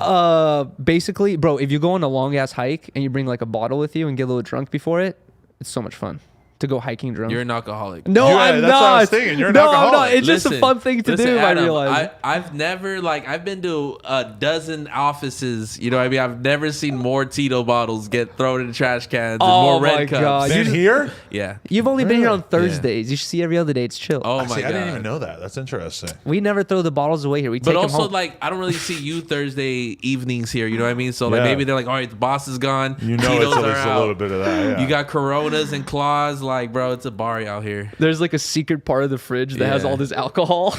Really, the only time I drink in the week is when I come here on Thursdays. Really? Like, we do our habitual, like, pre podcast But shot. don't act like someone forces you. We poured up some shots. I was like, Blasey, you want one? You're like, I need to take the edge off. And you grabbed the cup and you drank it. I hadn't been drunk for so long before the live show, and I had 3 White Claws and a shot. So that was Oh, wow. pretty much the drunkest I've been in a long time. And I love that you on here last week, I believe, tried to deny that you were drunk when literally the first thing you said when you got on stage was, I'm so drunk. And then I'm watching the vlog and Trevor sticks the camera in your face. You're like, I'm so drunk. Bro. I'm like, he's telling us that he's drunk as fuck when he's drunk. And then the next day or a couple days later, he's on camera on the podcast. I wasn't drunk. Yuri, you're a fucking con artist. And I don't think I've ever seen you that sauced either. I You were didn't- faded. You were Bro. doing worms and shit on stage. You really did look like Ellen. I did not realize how drunk I was until I started seeing like people post Instagram clips of stuff I did not remember at all. I was Oh like, my God. I was like, I said this. I was talking to this person. I didn't remember a lot of shit. And I didn't realize it, but at some point somebody said to me, I have never seen Riley drunk like this. Yo. And I look over, and in the corner of my eyes, I see Riley, and I see Riley like smiling in a way that I don't think I had ever really seen her smile before. And I was like, well, that is one very No. happy, carefree girl right now. Listen, Adam, I fucking saw the exact same shit, and we were like more or less in the same booth, right? Yeah, the top So VIP Yuri thing. would just go out, you know, meet the fans, do his clout waves, hop on stage, and in the meantime, Riley's almost having a borderline panic attack, bro. When I'm not Worried exaggerating. or excited for you? Worried. Really? Worried for Yuri, bro. Like, she was like, where's Yuri? And I'm like, my probably downstairs. God. Like, I've been looking for him, dude. I'm not kidding. He's like, I've been looking for him. Like, I can't find him. Like, bro, I don't think he's like further than up or downstairs. Like, but I don't know where he's at. I'm like, Your irrational codependency will really come out when you're drunk. it's Oh my adorable God. though. I never seen a bond so strong, but I think I saw tears in her eyes. When I'm you were bro- on stage? That's lit. No, No, you know- Oh, Bro. just in general? no, when, Just like- upset. no, Riley know what was happened? just like so We're telling worried you about all where about he's your at. relationship. Bro, you know what happened? It was like we were up at the VIP area, right? And I tell Riley, I'm Oh, like, you're hey, a VIP. I'm like, A very important person. yes. Continue. And I was like, hey, I'm I'm gonna go downstairs real quick, do something. I said I'm gonna go to the back green room, whatever, and I'll be back in a second, right? I go, come back, and Riley's gone. I'm like, where's Riley? And I start asking everyone, like, where's Riley? Where's Riley? And they're like, she's running around asking where you are. And I'm like, what the fuck is going on? She's with the Island Boys. Yeah, shit. So how the fuck was that running with the Island Boys? Bro, they were on a whole different island.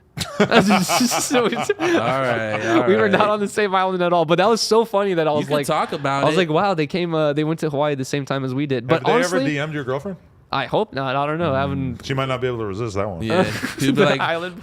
guess who the worst TikTokers are in the history of the universe? Or what about the third or fourth Island? Oh, that's true. There's multiple now. Wait, Yo, I fuck with them. damn.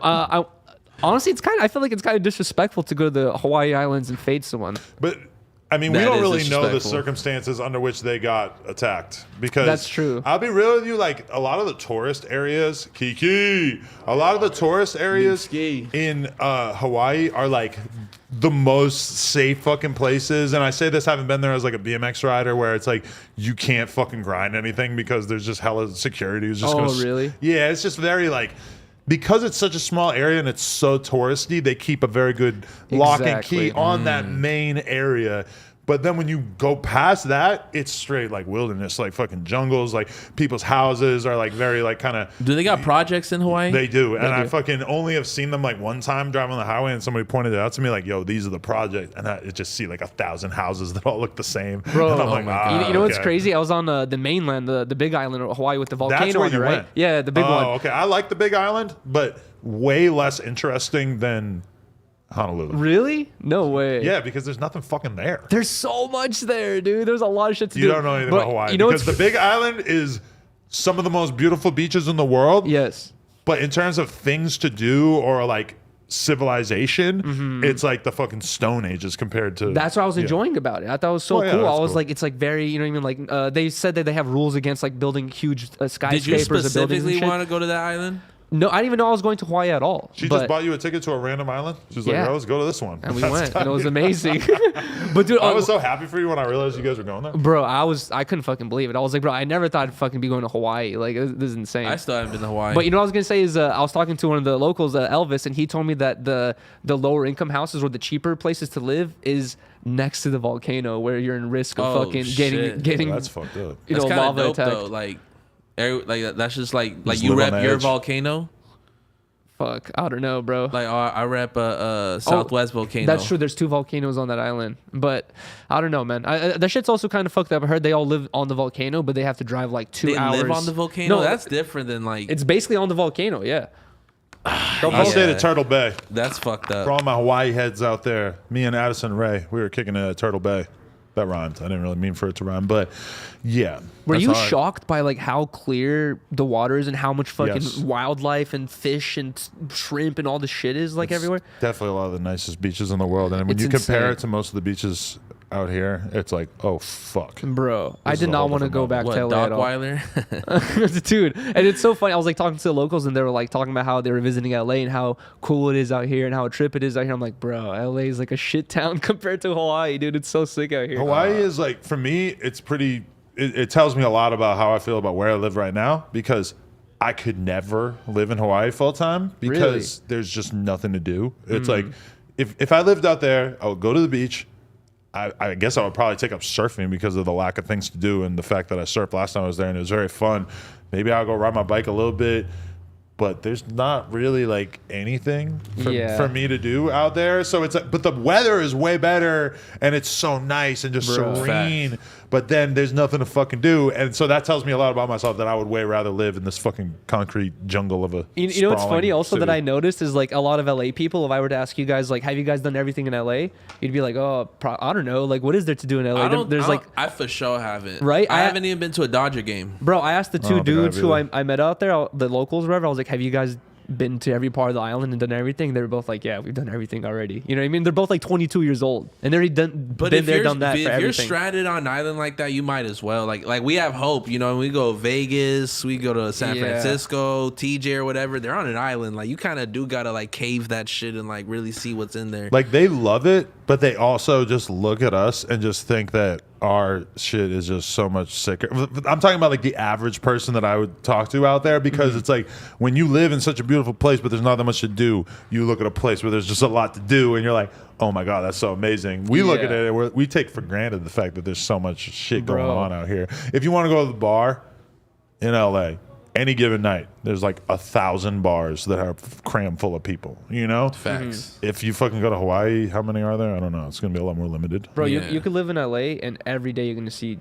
like 20 new people. You know what I mean? And would you really want to move to Hawaii? You know what I mean? I was saying yes, bro. I was like, we should get a no jumper office in Hawaii, dude. Like a little off branch or something like that, because it's so sick out there, bro. It's awesome. Like this. I feel like there's not enough people to sell shit to. I know, right? Like you're gonna kind of sell to all the people there, but I don't know. Maybe if you keep it real interesting. So Hawaiian shorts. How are you gonna appeal to the tourists? Hawaiian kendamas. There was a lot of drippy tourists I saw, like wearing revenge sweaters and fucking, you know what I mean, like stuff I could see you and Housephone wearing. But think about how weird that must be to be out there and people visit and like you meet people probably and get along with them and shit, and then it's like, oh no, bye, I'm leaving. I know. Like very few, you know, most of them just aren't there to stay. But that's also in the tourist areas, because once you get out into like the real Hawaii, you're like, oh, these are the people who live here, never interact with tourists, and just kind of have their own thing going on, you know? And also, if you really want to learn about Hawaii, I feel like you got to go watch Dog the Bounty Hunter, because they do that shit in Hawaii? Yes. That was where he was located. And if you want to get the vibe for like what a Hawaiian meth dungeon looks like, he was busting in those shits. I was watching that shit. I remember I'd be shocked. I'd be thinking like, bro, like they really got apartment complexes with like meth labs in them in Hawaii? The local like flavor that you don't get from just like sort of hanging out in the volcano tourist areas. life. But then, okay, when you want to think about why the war on drugs will never work, think about the fact that Hawaii has a super bad meth problem. I didn't even know that. I know, it's bad, right? Bad. And if you It's look in at the middle it, of nowhere. it's a tiny ass little island. How are you going to get meth in there? Well, people can carry it on the plane, you can get it on a shipping container, or you can make it in a meth lab. You know, when you look at America, it's like there's so many different places that it could be coming in. It could be coming in the mail, whatever. You would think that even just in Hawaii, they'd be able to bust up the meth labs and throw the dudes in prison, do a good job of checking all of the fucking cargo that's coming in, and like do a good job of checking people coming off the plane. They can't stop the meth. So how the fuck is the United States, which is a million times bigger, ever going to be able to stop it? It's not going to happen. I think they're understaffed, you know, because Australia, I think, does a really good job at preventing drugs from getting in there. I hear about like the really Philippines does. Well, the president is insane. Right. If you just kill anyone who you catch with drugs, I mean, listen, it doesn't sound very fair to me, but it seems like it is kind of working when you look at like China and Japan and shit, right? Did you guys see the thing Phil DeFranco did about him recently? Where I didn't even know this, but that president who's like basically murdering homeless people and drug addicts on the street, his dad used to be the dictator, and then once they took down the dictatorship, they're like, oh, I'm gonna put my son as president. Oh shit. The son is president. His sister is like the vice president. It's like it's so crazy. It's all just a kingdom. Yeah, it's all fucking. Like, everybody's telling me that Hawaii is part of the United States, as if I don't fucking know that. Yeah. I was referring to the continental United States. He said, you stupid fucks. That shit, it's so trippy if you look at the map. It's so fucking far away, and it's so trippy to think it's still a part of the United States. You know what I mean? But it was a bunch of weaseling done. I don't know. I was watching a whole video about this, bro. Even pineapples aren't from Hawaii, bro. Really? I saw this. Why the fuck are we gassing up Hawaii like that? I don't even think palm trees are from there now. They aren't. They aren't native to Hawaii neither. I forgot where they come from, but they're not native to LA neither. All the palm trees have been brought out here and like cultivated out here. I have no idea, but bro, apparently it's kind of like disrespectful to be like, yo, let me get a Hawaiian pizza, because the Dole family kind of pushed this. I know your ass for sure found out when you went out there and asked for Hawaiian pizza. I did not ask for Hawaiian pizza. You would go in there with the biggest smirk. Did you have any Spam?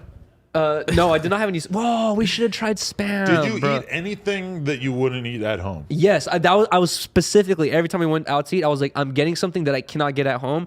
I didn't like anything. It was bad. That's so cool that you're adventurous and hated it.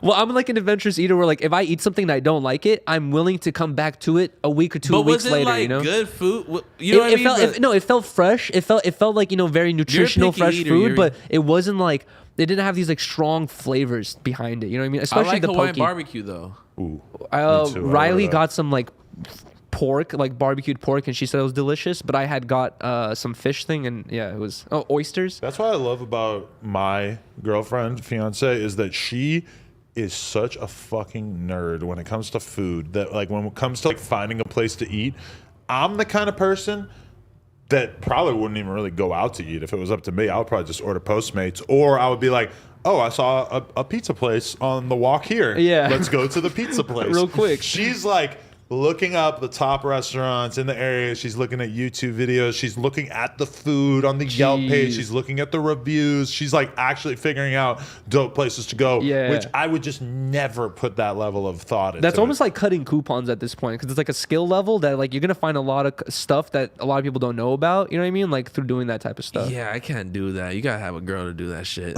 Bro, you know what's crazy though? Like when we were in Hawaii, we were like deciding to go hiking and shit, right? So we went to the volcano, drove 2 hours to go to the volcano to hike, and then we parked up and we're like, bro, we're super hungry. We just want to grab a quick bite to eat. So we just looked around, saw this a door open and looked like a restaurant. So we're like, we're just gonna go in there real quick, grab something small, fries, hamburger, or something. We walk in and it was a volcano restaurant. It was like on the side of the fucking edge of the volcano where you could, as you're eating, you could see lava and shit and like smoke coming out. And I was like, what the fuck, dude? And I was like, how long is it of a wait is it here? And they're like, oh, like 5-10 minutes. And I was like, no fucking way, dude. It was like, it was walking through that bitch. We just walked into like some crazy ass restaurant. I was like, I couldn't believe we're eating here right now. And you didn't like it. So The it food wasn't worth good it. either.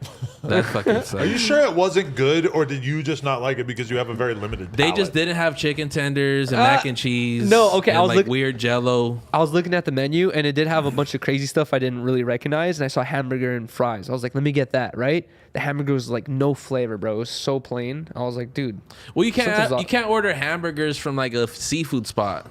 I feel that. You know what I mean? Everything's damn near seafood out there. I will argue too that, and people hate when I make those arguments, but I just feel like it makes sense that when you're in like a small town, the food typically will suck.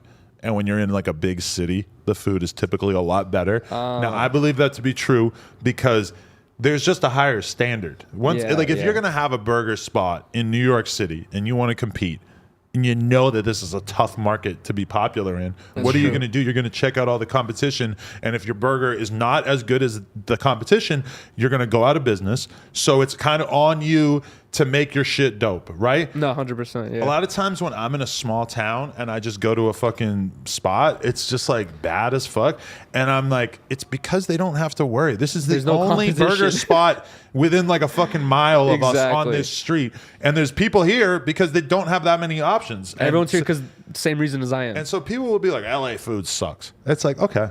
Go to Hash Brown Town and go to to any like small town, and I feel like on average, the bigger the city, the better the food is on average. Except for San Francisco, they have shitty ass food. Really? Bad food, bad food. I'm sure there's plenty of exceptions.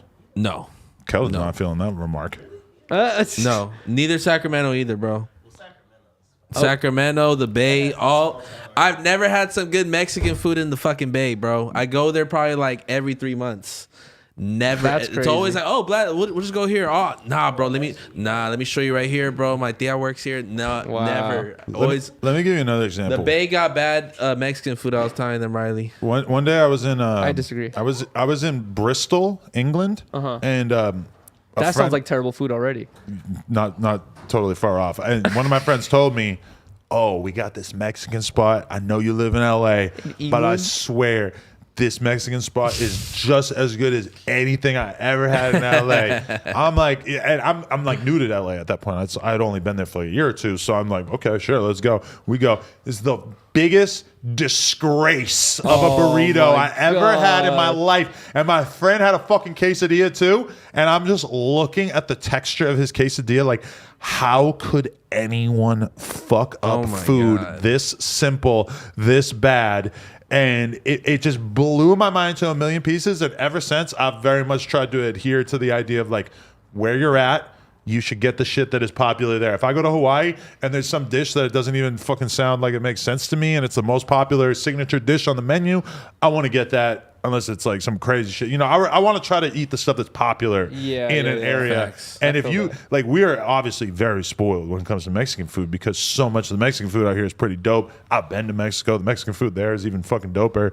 So yeah, we go to other places. Don't try to fuck with the local cuisine from where you're from. What would you say is better, Mexican beaches or Hawaiian beaches? I mean, that's kind of hard to say just because you said Hawaiian beaches. Hawaii is dealing with like, oh no, but no, Mexico has the Atlantic Ocean and the Pacific Ocean. They have 2 different coasts. Also 2 different climates. You know, you go down south to Tulum, it's just tropical. It's That's what I'm thinking. I only green. been to Tulum beach-wise, I think. But you go to But it's Cabo, amazing. like AD and beautiful. shit, it's more Pacific, more like towards Cali. It's different. You know what I I mean? see, So I it's see. kind of hard to compare. You look at Mexico, it's almost all just coast. You know what I mean? It's just one big ass boot from both sides. Fucking Tulum's the weirdest place ever. Tulum is fucking weird, bro. Listen, across the street from our hotel, there was a pharmacy that publicly sold Xanax, I know exactly what lean. you're talking No about. way. Because there's just Adderall. okay, so you have What? like the main strip of the beach, and then there's just this one busy ass road that has like deadlocked traffic, like 2 Yeah, lanes on all dirt day. road. And there's just a million pharmacies that are like ketamine, fucking Yeah. oxycodone, like No like way. all this Literally. shit. Every drug is you're looking at it's like steroids, growth hormone. You're Yeah. like it's like all of these are like massive criminal enterprises in America, and here you can just walk into the store and Bro. buy it. And then there's like a shitload of restaurants and everything, and it's so sick. But it's also just like so weird. Like, why is this whole fucking town built on this one road that is at dead stop traffic most of the time? It was Yeah. an old fishing town, and then it became like a tourist spot. You want to hear something it hasn't crazy? been popping for that long, Bro, Yeah. all those hotels over there, they have no like they're not connected to like the sewage. All of them, they just dump their shit into the ocean. Every single one of them. And that's why like there's like the YouTube videos about Tulum and their beaches. How back in the day there were scientists who would test the waters and it was like clean ass water. Now if you test the water, it has all those drugs in it. It has Xanax, ketamine, fucking coke. Has all these I'm gonna go drugs in swim the over water there now, then, fuck and it. it's like affecting the fishes and all this shit. But And it's when because I- all these hotels just dump their fucking sewage. But listen, I'm definitely gonna dip my toes in the water, but I'm not going to Tulum just to be in the ocean for 8 hours. You know what I mean? You're kind of 8 just hours. enjoying just to be around the area. Nah. And, The and food. Yeah, the food's definitely cool, and they got a cool little downtown area. People try to sell you weed all day over Oh, there. really? But because that's the weird thing is that the downtown type area is just kind of like a super nondescript, regular ass area Yeah. in Mexico. And me and her were driving around and going to a lot of different like food spots and shit. But that fucking street that I can't remember the name of is kind of like the whole deal out there. And then just all the beaches are just amazing as fuck along there. Yeah, that and the water situation is like very different over here. Yeah. Like, bro, they don't do no glass of water. They give you just bottles. Doesn't matter how nice of a restaurant you're at, but Tulum's definitely dope, bro. I fuck with it out there. I've been looking for a topic for a minute now because I'm like, why the fuck are we still talking about Hawaii and Mexico? Oh God, so we here- have a whole list. Oh, you do? It's just every time you guys just kept going into Hawaii. I was like, okay, when should I bring it up? But No, but I have a topic that I really want to bring up, and we What's don't really up? need Yuri to start it. Is let's talk about Adam throwing you to the wolves in the form of the Crip Mac interview. I Man. really had no idea it was going to go that way, and Yeah. I forgot to talk about it on Tuesday, and a lot of people were like, "Why is Adam dodging it?"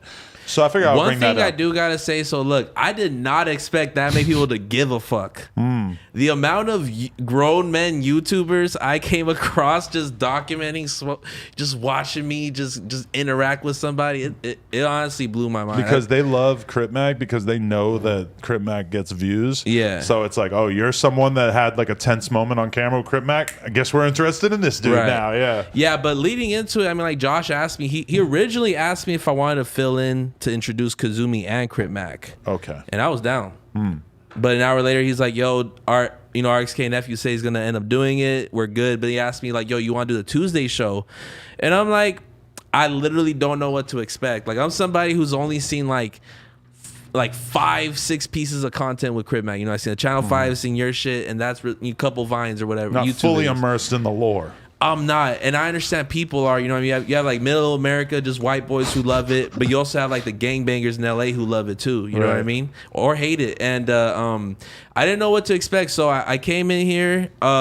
We were talking, you know, before shit started. It was cool. You know what I mean? Start talking about what I do, what he does.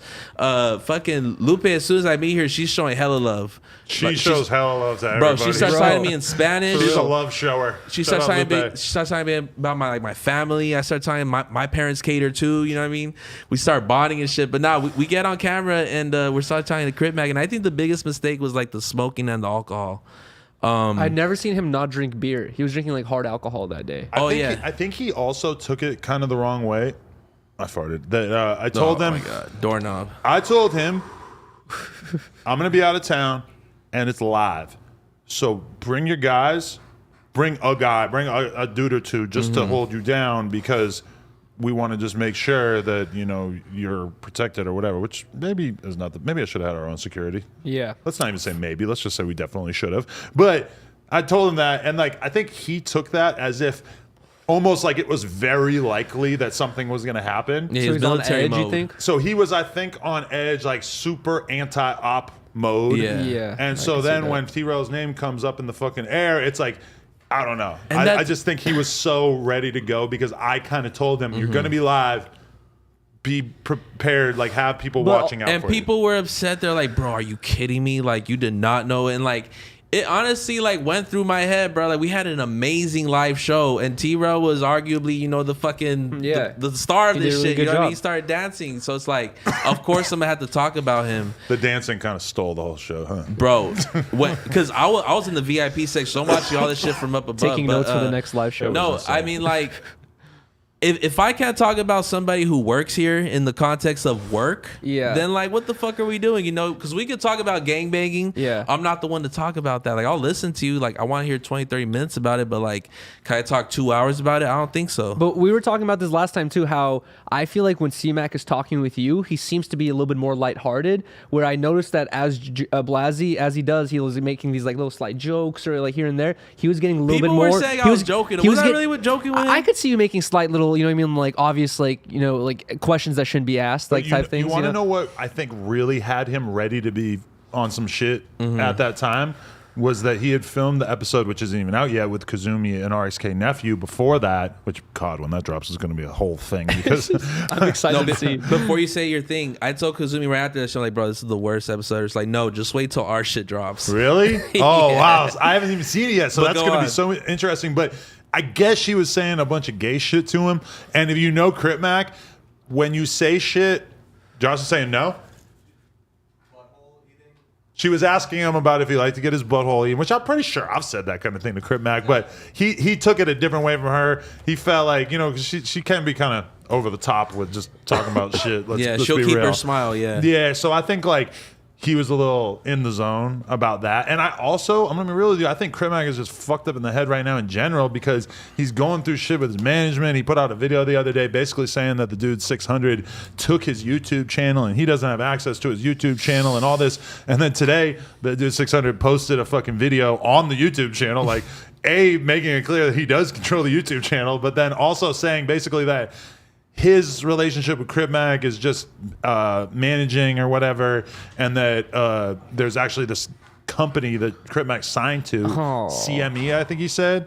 But I don't know It gets deep. I don't know what the actual terms of that are. But either way, Crip Mac has made it very clear that he is not happy about his financial situation or his business situation right now. So I think that is kind of weighing on him too.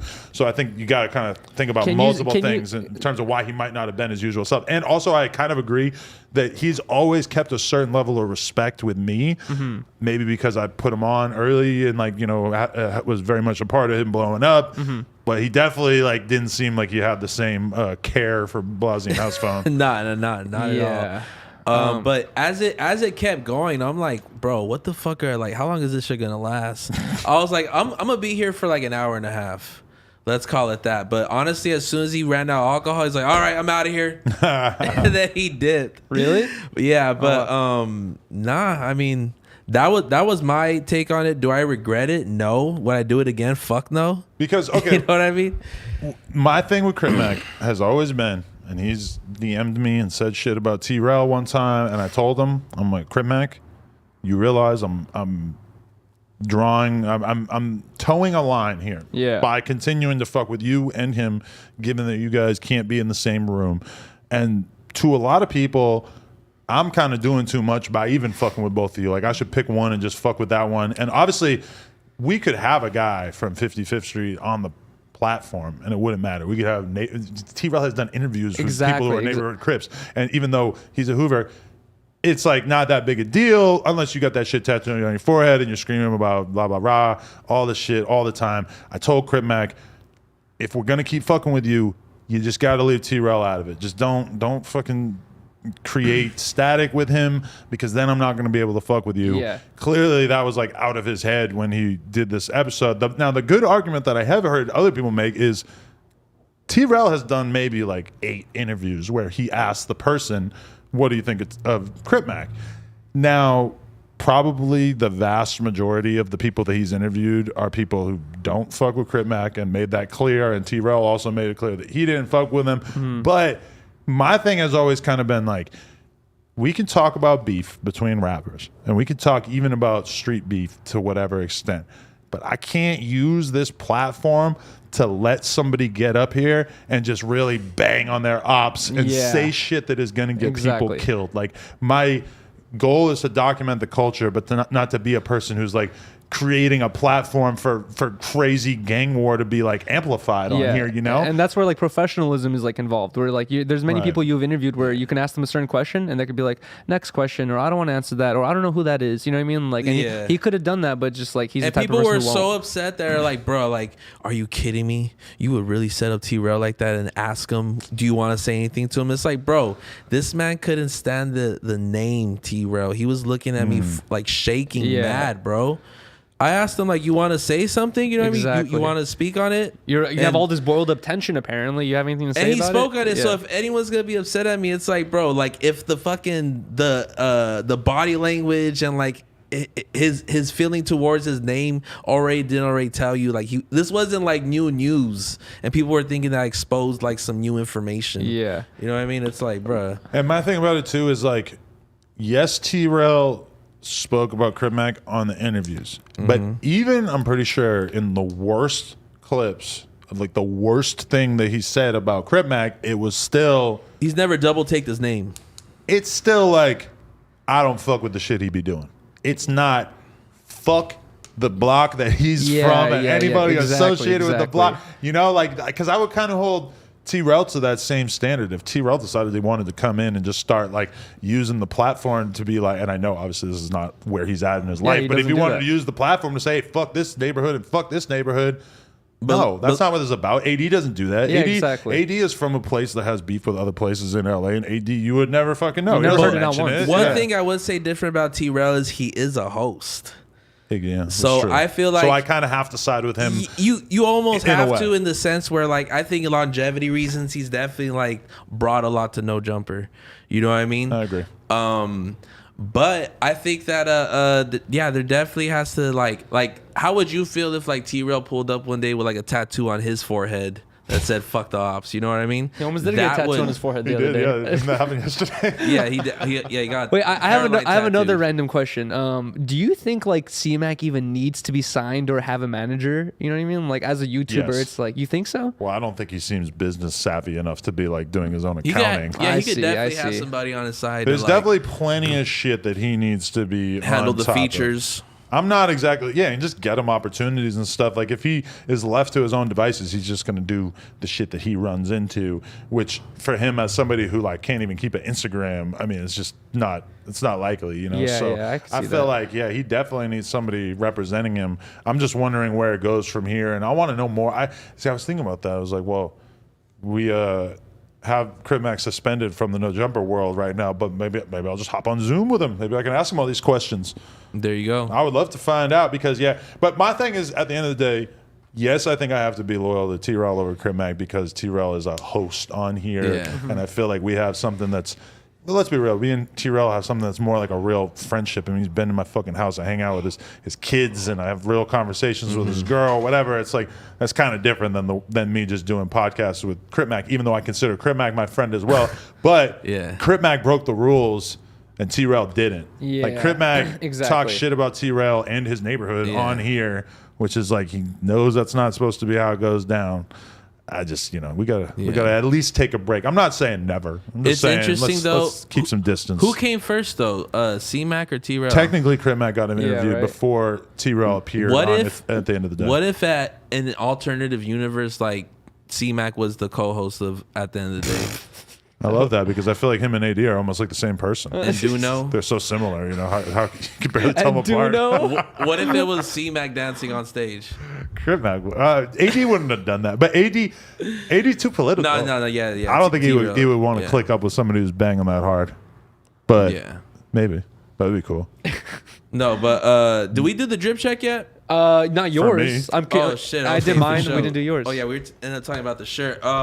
So I got some. I never heard of you fucking Timberland boots, fake shoes. Again. And I got some fucking these pants I'm about to drop. They're fucking real tree camo pants you made. airbrush. Those are sick. Yeah, so they're hella dope. You airbrushed them, or the print just looks like that? No, my boy airbrushed them. They're all handmade. Like, can you make like a print like that? That would be pretty cool. I mean, we're gonna do like a very small run of these, but I'm gonna make it manageable. I don't know if I could do like 1,000 pieces, like, and have this guy fucking print them all. But I got Palm Angels, crew neck. Just how much is that? 700. I think so. Maybe like 600 or something like that. I'm picturing myself walking through Saks and just looking at that and being like, yeah, I'm gonna fuck with this $700. That, I mean, what it was is I was out of town. I was on tour with Phoenix, Arizona. You went with him? Yeah. Oh, I've gone on a couple like tour. And CJ Soul's there. With Shout out to Phoenix. CJ Soul. You doing drugs? No. Okay. But just know me and Hash. I mean, yeah. Pulling lines. Is this a diss to Hash Lacoste? always got some lean. Yeah. You said what? Is this a diss to Lacoste? I don't know if this is a Lacoste collab. I was pretty faded when I bought it, but It's a reference. yeah. Perhaps. But yeah, and then that's my fit. But should we go into the topics though? Hit me with a topic, I was curious about what we have for the topics. All right. Well, these topics are a little bit different. I'll still Western wave it. Oh shit! This is a very Crip Mac fit too. I know, right? Yeah, he does. He does come in with the white beard. That's true. That's He's crazy. rocking this fit. There it is. You guys are Adam, twisted up. your jeans is blue. I like blue. That's one thing he was not fucking with the red cups. Like we had solo cups for like his Crip juice, and he was like, "Nope, can't. Nope." Do we have another cup? He color? would look crazy with a red cup. Let's be real. Yeah. Like he just wouldn't look right. That's true. They'd have to change the colors, but we got these Prada's dropping these foam rubber mules. They're $550 and they're out now. Are you guys buying these shoes?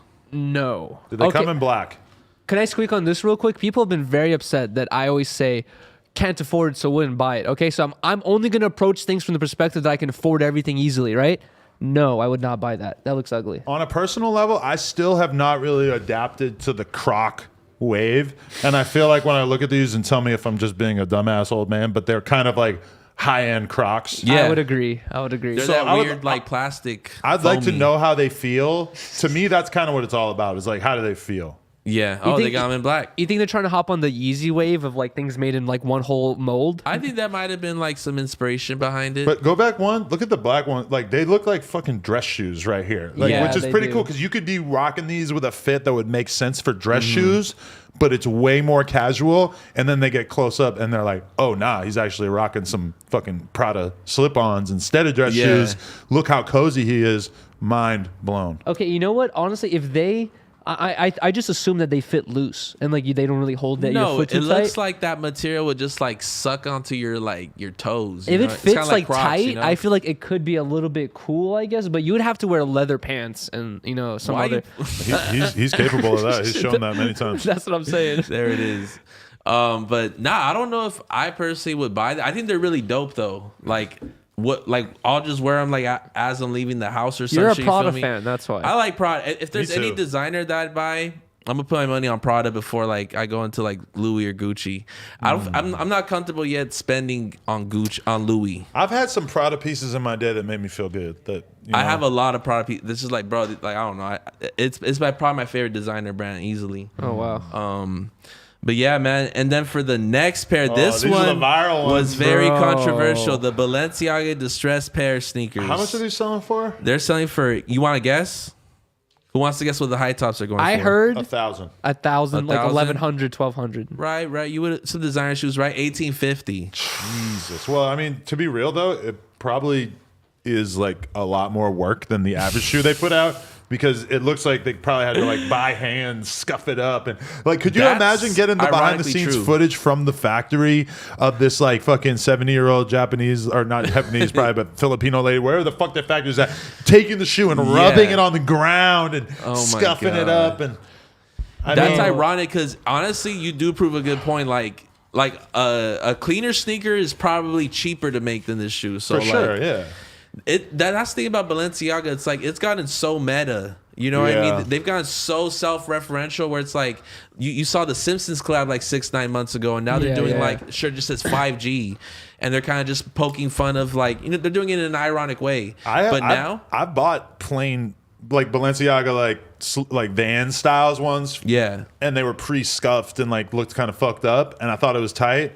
But then they feel like shit compared to Vans, and I refuse to spend like $800 on shoes that feel like shit compared to $40 shoes. Bro, yeah, that's the worst part about these shoes, is that they don't really build a relationship with their factories. Like most of these shoes are only gonna last like a year or two. Oh, really? Whereas like the Vans is like 60 years, so they go through all the problems and vulcanize or whatever the fuck they call it. You know what I have to say about this is like there's these very normie memes that like from the past about how fashion brands will take their inspiration off homeless people. They'll be like, oh, we're just gonna copy this homeless drip and sell it more than ever. This is such like the epitome of that meme that's not even funny anymore. I think that's why they're doing it though. Like them to the creative director, in my opinion, is probably like the coldest creative director they ever had. But it's like he's honestly making fun of his customers at this point. Yes. I think that like he's clearly just like, bro, you really think someone's gonna buy it? It's like, bro, like this is what Supreme did with the brick. And that's kind of an amazing place to be in as a brand, is where like that your audience includes a lot of fucking meatheads that are going to buy whatever you make. And so you get to just push the envelope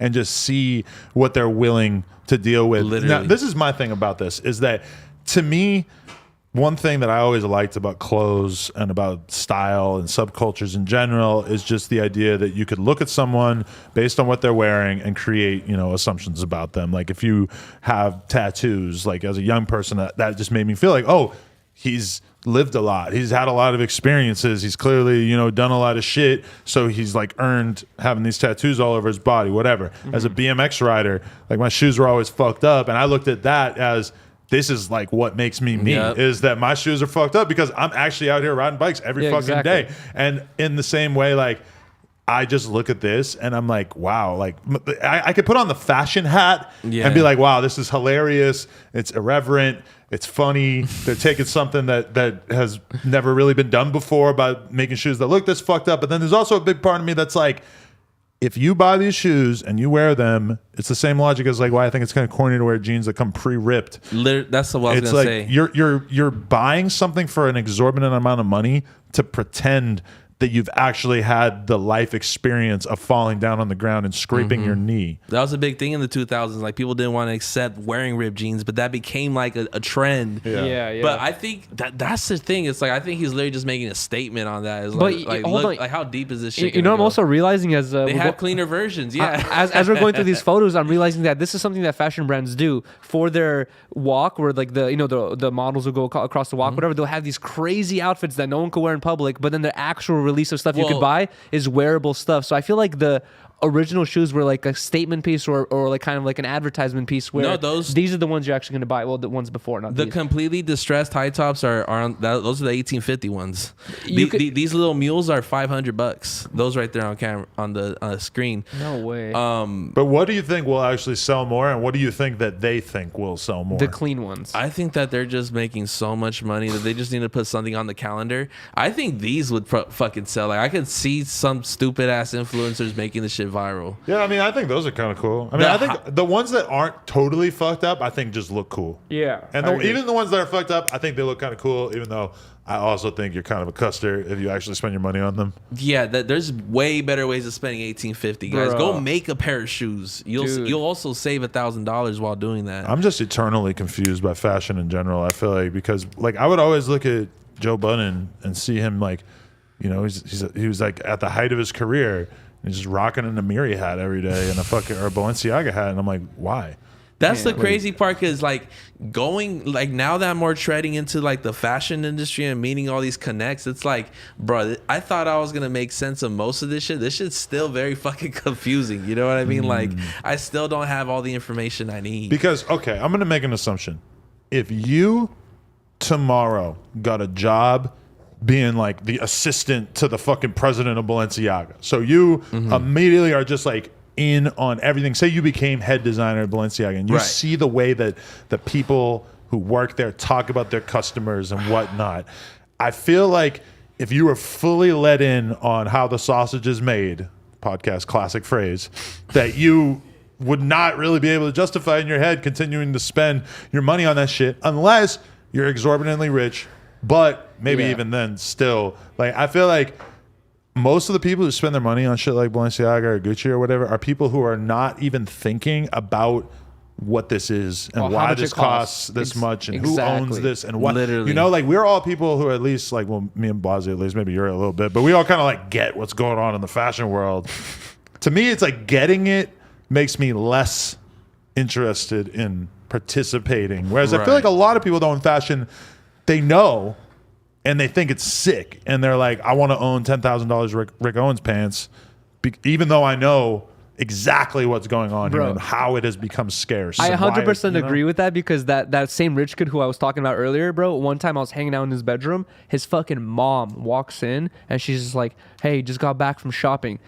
Throws him a box, right? And the box is just full of, like, with tags on, Gucci belt, Louis belt, Prada, like, literally, I'm not even joking, like 20 different designer belts. They're like $500 each. She just throws him a box. She's like, here's some new belts. What the fuck? And I'm like, bro, like, you Yuri know, like, grew up sweet. no, hell no. This is a dude that, like, I knew Chuck for like a year sweet. or two. I don't think so either. But that's when I realized, like, bro, like, some of these rich kids, like, for us, I would think that when you're going to a Louis store, you're like, man, I've been looking at this wallet for a month or two. Like, I really want to get this wallet. No, these fools are buying it without even thinking about it, and they just have it. They don't even care, you know? Did you see the quote that Vince Staples had that came out this week in an interview? I forget with who, but he basically said he doesn't like to flex cars or jewelry or money because he knows that a lot of his fans make minimum wage or something close to it. It's kind of rude. So he doesn't really want to, like, put that in front of their face. Now, like, I totally agree with that. I used to always look at, like, FaZe Banks and all these YouTubers when they'd be making these videos like, I spent $30,000 on my girlfriend at Gucci. Yeah. And it's like 5 million views. And I'm like,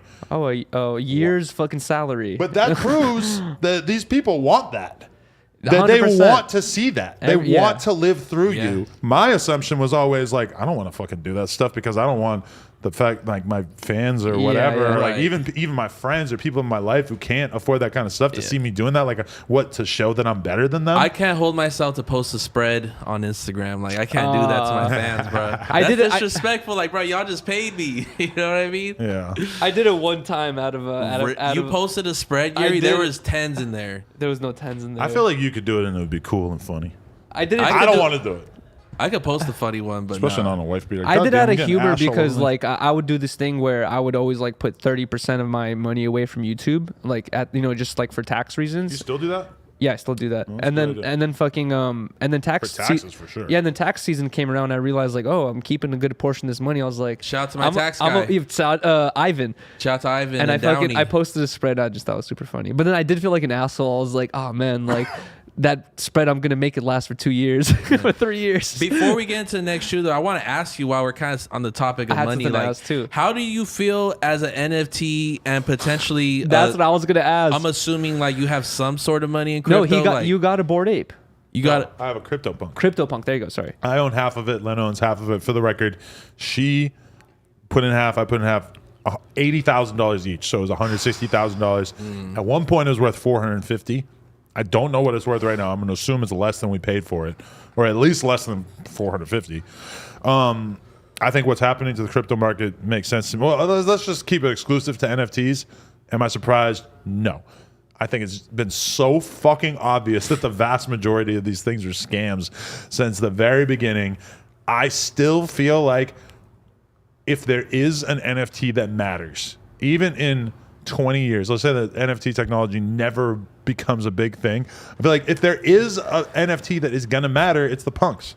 I feel because like, they came about before all this shit. Even the Bored Apes, masterfully marketed, and they've just done such incredible things in terms of, like, making this something that everybody knows about. But I still feel like it came out after the fact, and I feel like the CryptoPunks, there's a certain purity to the fact that it was so early. I was also thinking that, like, for a lot of the NFT holders that have, like, really expensive NFTs that kind of devalued right now, you're in this position where it's like, you either have the money to be like, you know what, I'm taking this loss for now, but I know for sure, I'm almost 100% certain, even though I don't have any NFTs, other than the one that Hesh gave me, shout out to Hesh, but I'm almost 100% certain that they're going to go back up in price once, like, something happens. Like, that's what happens in the crypto market. It goes down, it goes up, goes down, and it usually goes up further than it did last time, you know? I'm sorry to cut you out, but I think that's going to be the case for crypto, but NFT, I think that, like, the audience just became way too like they became too smart of what was going on, you know what I mean?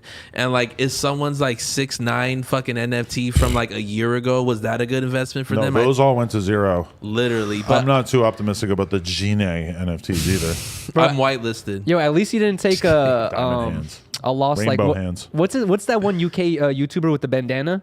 KSI. Yeah, KSI. You're a retard. How I'm sorry. I was gonna say Deji, but YouTube, I couldn't remember KSI. Anyways, he took a $3.8 million loss. I know. I saw that because he owned $3 million or so, 3.8 whatever of Luna, which was a coin that a lot of people were optimistic about. I guess at one point, he said it's now worth $1,000. Bro, What was it worth? he put 3.8 million in. Oh my God. Cold hard cash. Ah. And it went down to 1,000. Yeah, I mean, gotta hurt. that's what we're gonna see. But like, going back to the whole CryptoPunk and like Bored Ape, I think like that's still gonna be like archived in like internet history forever. That's what I'm saying. So like, that glamour is gonna stay with it, but like all these like shabby like coins and like. But there's gonna be a nostalgia factor to it as well. In 20 years, people are gonna be like, "What about those CryptoPunks from 20 years ago?" In 20 years, your kid's gonna want a Gene 6'9" vintage. For sure, your fucked up kids are NFT. gonna want it. But, Yeah. Okay, so I've been doing some research about Gary Vee and his V Friends NFTs because I have to do some content with him in a few days, and fire. so I was trying to learn about his NFTs specifically, and I think he has the right attitude if you're gonna create these NFTs, which is basically like he's created a property, a franchise, it's all these cartoon characters that he came up with, and how is he going to continue to add value to these NFT holders? Well, he has to make people care about his V-Friends. So now he's in the position where he's trying to create books, children's books, movies, cartoons, whatever, using this IP. And basically the people who purchased into it are the people who are the investors A part of the into growth. what he's done. And so now it's like very much on him. And Gary is a guy who's launched a series of successful businesses throughout his life. So I think it makes sense that if he really dedicates himself to creating value for his NFTs and for this IP in general, it could continue to go up. And if let's say it's super big in 10 years, yeah, I could see why those would increase in value significantly. And I think the Bored Apes, they seem like they have that kind of vision where they're creating all kinds of stuff with it and everything. But even I was watching a Gary interview from January with the Nelk Boys, and he says, he's like, I think a huge percentage of the NFTs are going to drop by 99%. Like he 100% predicts it. He's just in the position where he's going to continue to try to add value in the long term to his NFTs, which I support. Maybe I will cop one. But think about something like Lana Rhoades. She starts her NFTs. She gets all these people to invest in it. What the fuck is she actually gonna do in the long run to make these more desirable, to make these have more value? That's the thing people forget. It's like, yeah, you're adopting hundreds of thousands of dollars, but now you have a fucking community that you're almost like responsible to run and keep sending updates to. And Bro, I was kind of thinking about this with the H3 podcast too, because at one point they released NFTs for everyone on the podcast. They would be like, here's a Blasey coin, here's an Adam coin, here's a Yuri coin, right? And they were talking about it on the podcast at the time years ago when they did this. They were like, one of them sold for $20,000, right? I haven't heard them talk about these coins since. And I'm kind of thinking about, I'm like, bro, the value of these coins really ties to how much they talk about it. They haven't talked about it since they sold it. Right. Because, and that's Ethan the thing. knows what he's doing. Okay. Think about Lana Rhoades from the perspective of what she could do to make her NFTs more valuable. I mean, she could become more famous. Is that going to make her NFTs more popular? I don't know. Maybe she could, I don't know, like just use the art on t-shirts and shit like that. I don't know. I can't think of anything she could do to make them more valuable. And if she could think of something to do, why would she do it? Why does she really give a fuck? Yes, it would make the ones that she owns more valuable, but why the fuck would she actually care about the people? She's not a programmer. She's not an NFT. It's a bigger conversation about her supporters. Like, bro, like you should have known better, bro. And like the whole thing with Lana Rhoades is like the way she just took it. You could take the Ice Poseidon route where it's like, what you good? Yeah, I did it. Fuck it, dude. Or you take Lana Rhoades, we're like, oh my god, I'm so sorry. She pulled the Amber Turd. She was just like, oh my god, I'm getting abused on the internet. Yeah. I'm out of here. It's so amazing with her and Ice because they both said polar opposites. Okay, I admit it. I stole the money. And then people are like, well, are you going to give it back? And they're like, Well, no, because I wanted the money, and now I have $1 million that I didn't have before. I'm not going to give it back. But how would they give it back? Were they going to just rebuy more of their? I don't know. There's probably a way that they would have to put all that money back into the crypto to make it like, or the cryptocurrency to make it worth that value again. And that's the downside of having it deregulated. 'Cause you can't call the cops at Lana Rhodes and fucking rip you off for $1,000. You know. I know, but you should, because it'd be so funny. You should try. I don't know. See what the police got to say about you. They're gonna be like, bro, we don't know what you're talking about. Just call the cops and tell them about Lana Rhodes, because that would be so funny to post that audio. All right, so there's Big Mike, and he has his girlfriend, and they broke up. And So Mike, what's Mike's last name? You don't know him? He's Logan Paul's friend. Logan Paul. Okay. Yeah. Nah, that's definitely a lot to eat up. But the next shoe is the Nike Dunk Low Next Nature Rift Blue. Honestly, I think they gotta stop whoring out. I think we're seeing the era of Nike becoming reactionary to the market. They're seeing the boost of dunks being sold, and they're just kind of just pumping and dumping more shit coins. Bro. So these aren't dunks? No, they're dunk. I mean, they are dunks. They're technically they're dunks. I mean, they got their own little jazz to them. What's Toasty? Is it a collab or something? That apparently, it didn't say here on the notes. Shout out to Mac, but it says made of recycled fabric. So if anyone's worried about sustainability, I choose to be the kind of person who has the opposite of the opposite reaction to companies saying that they're sustainable or that they care about the environment with their product. I don't care, and I think you're a buster for telling me. Fuck you. Sell shoes. Sell shoes, sell fucking microwaves, sell whatever it is that you're going to sell, and don't try to convince me that some of this money is going to save the environment, especially when it seems dishonest. And Nike's been exposed for using like sweatshops and shit like that. To be very consistent of having like fucking that like rubble leather and the fucking that blue material in the back. Like, where the fuck did they find like a million fucking yards of fabric for that shit? Bro, can I also just say, from all the episodes of Disconnect that I've been on, every episode it's like, here's this new Nike collab. It's the same silhouette we've seen for a million years, just maybe slightly different colors. Whoa. Exactly. And I'm like, bro, who gets excited? I'm like, not even that. I don't care about shoes that much, and I'm already kind of getting like desensitized to it. But as a person who keeps up with all these shoe drops, do you still care? Could you imagine caring? Bro, I've never really I do graphics, bro. I'm not a shoe guy. I've never been a shoe guy. I don't get people who care that much or who lie and pretend that they care that much, because to me,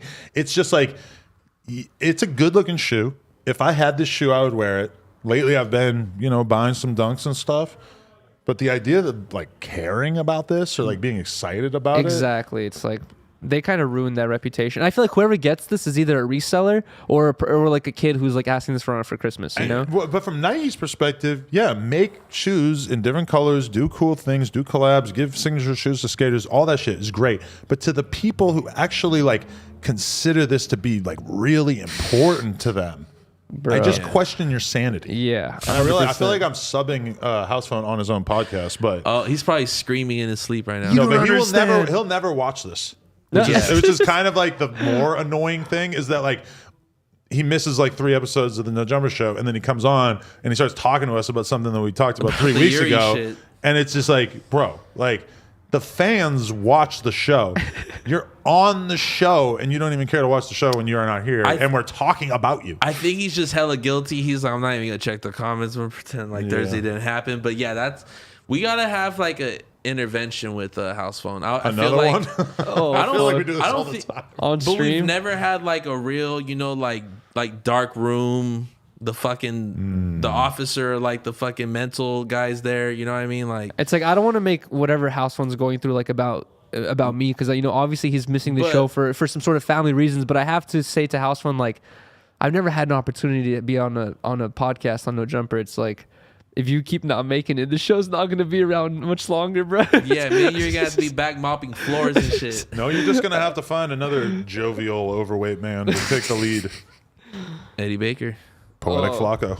Oh, Yo, this was your fucking plan. You'll take a Dude, fucking did you fresh guys- and fit turn with the content. did you guys see what Poetic Flacco posted today? I'm not sure if it was a skit or not, but it was basically at a college. You know, they have all these like these groups they try to promote to these college students, like, oh, come join the astronomy club or this. There was some dude promoting OnlyFans.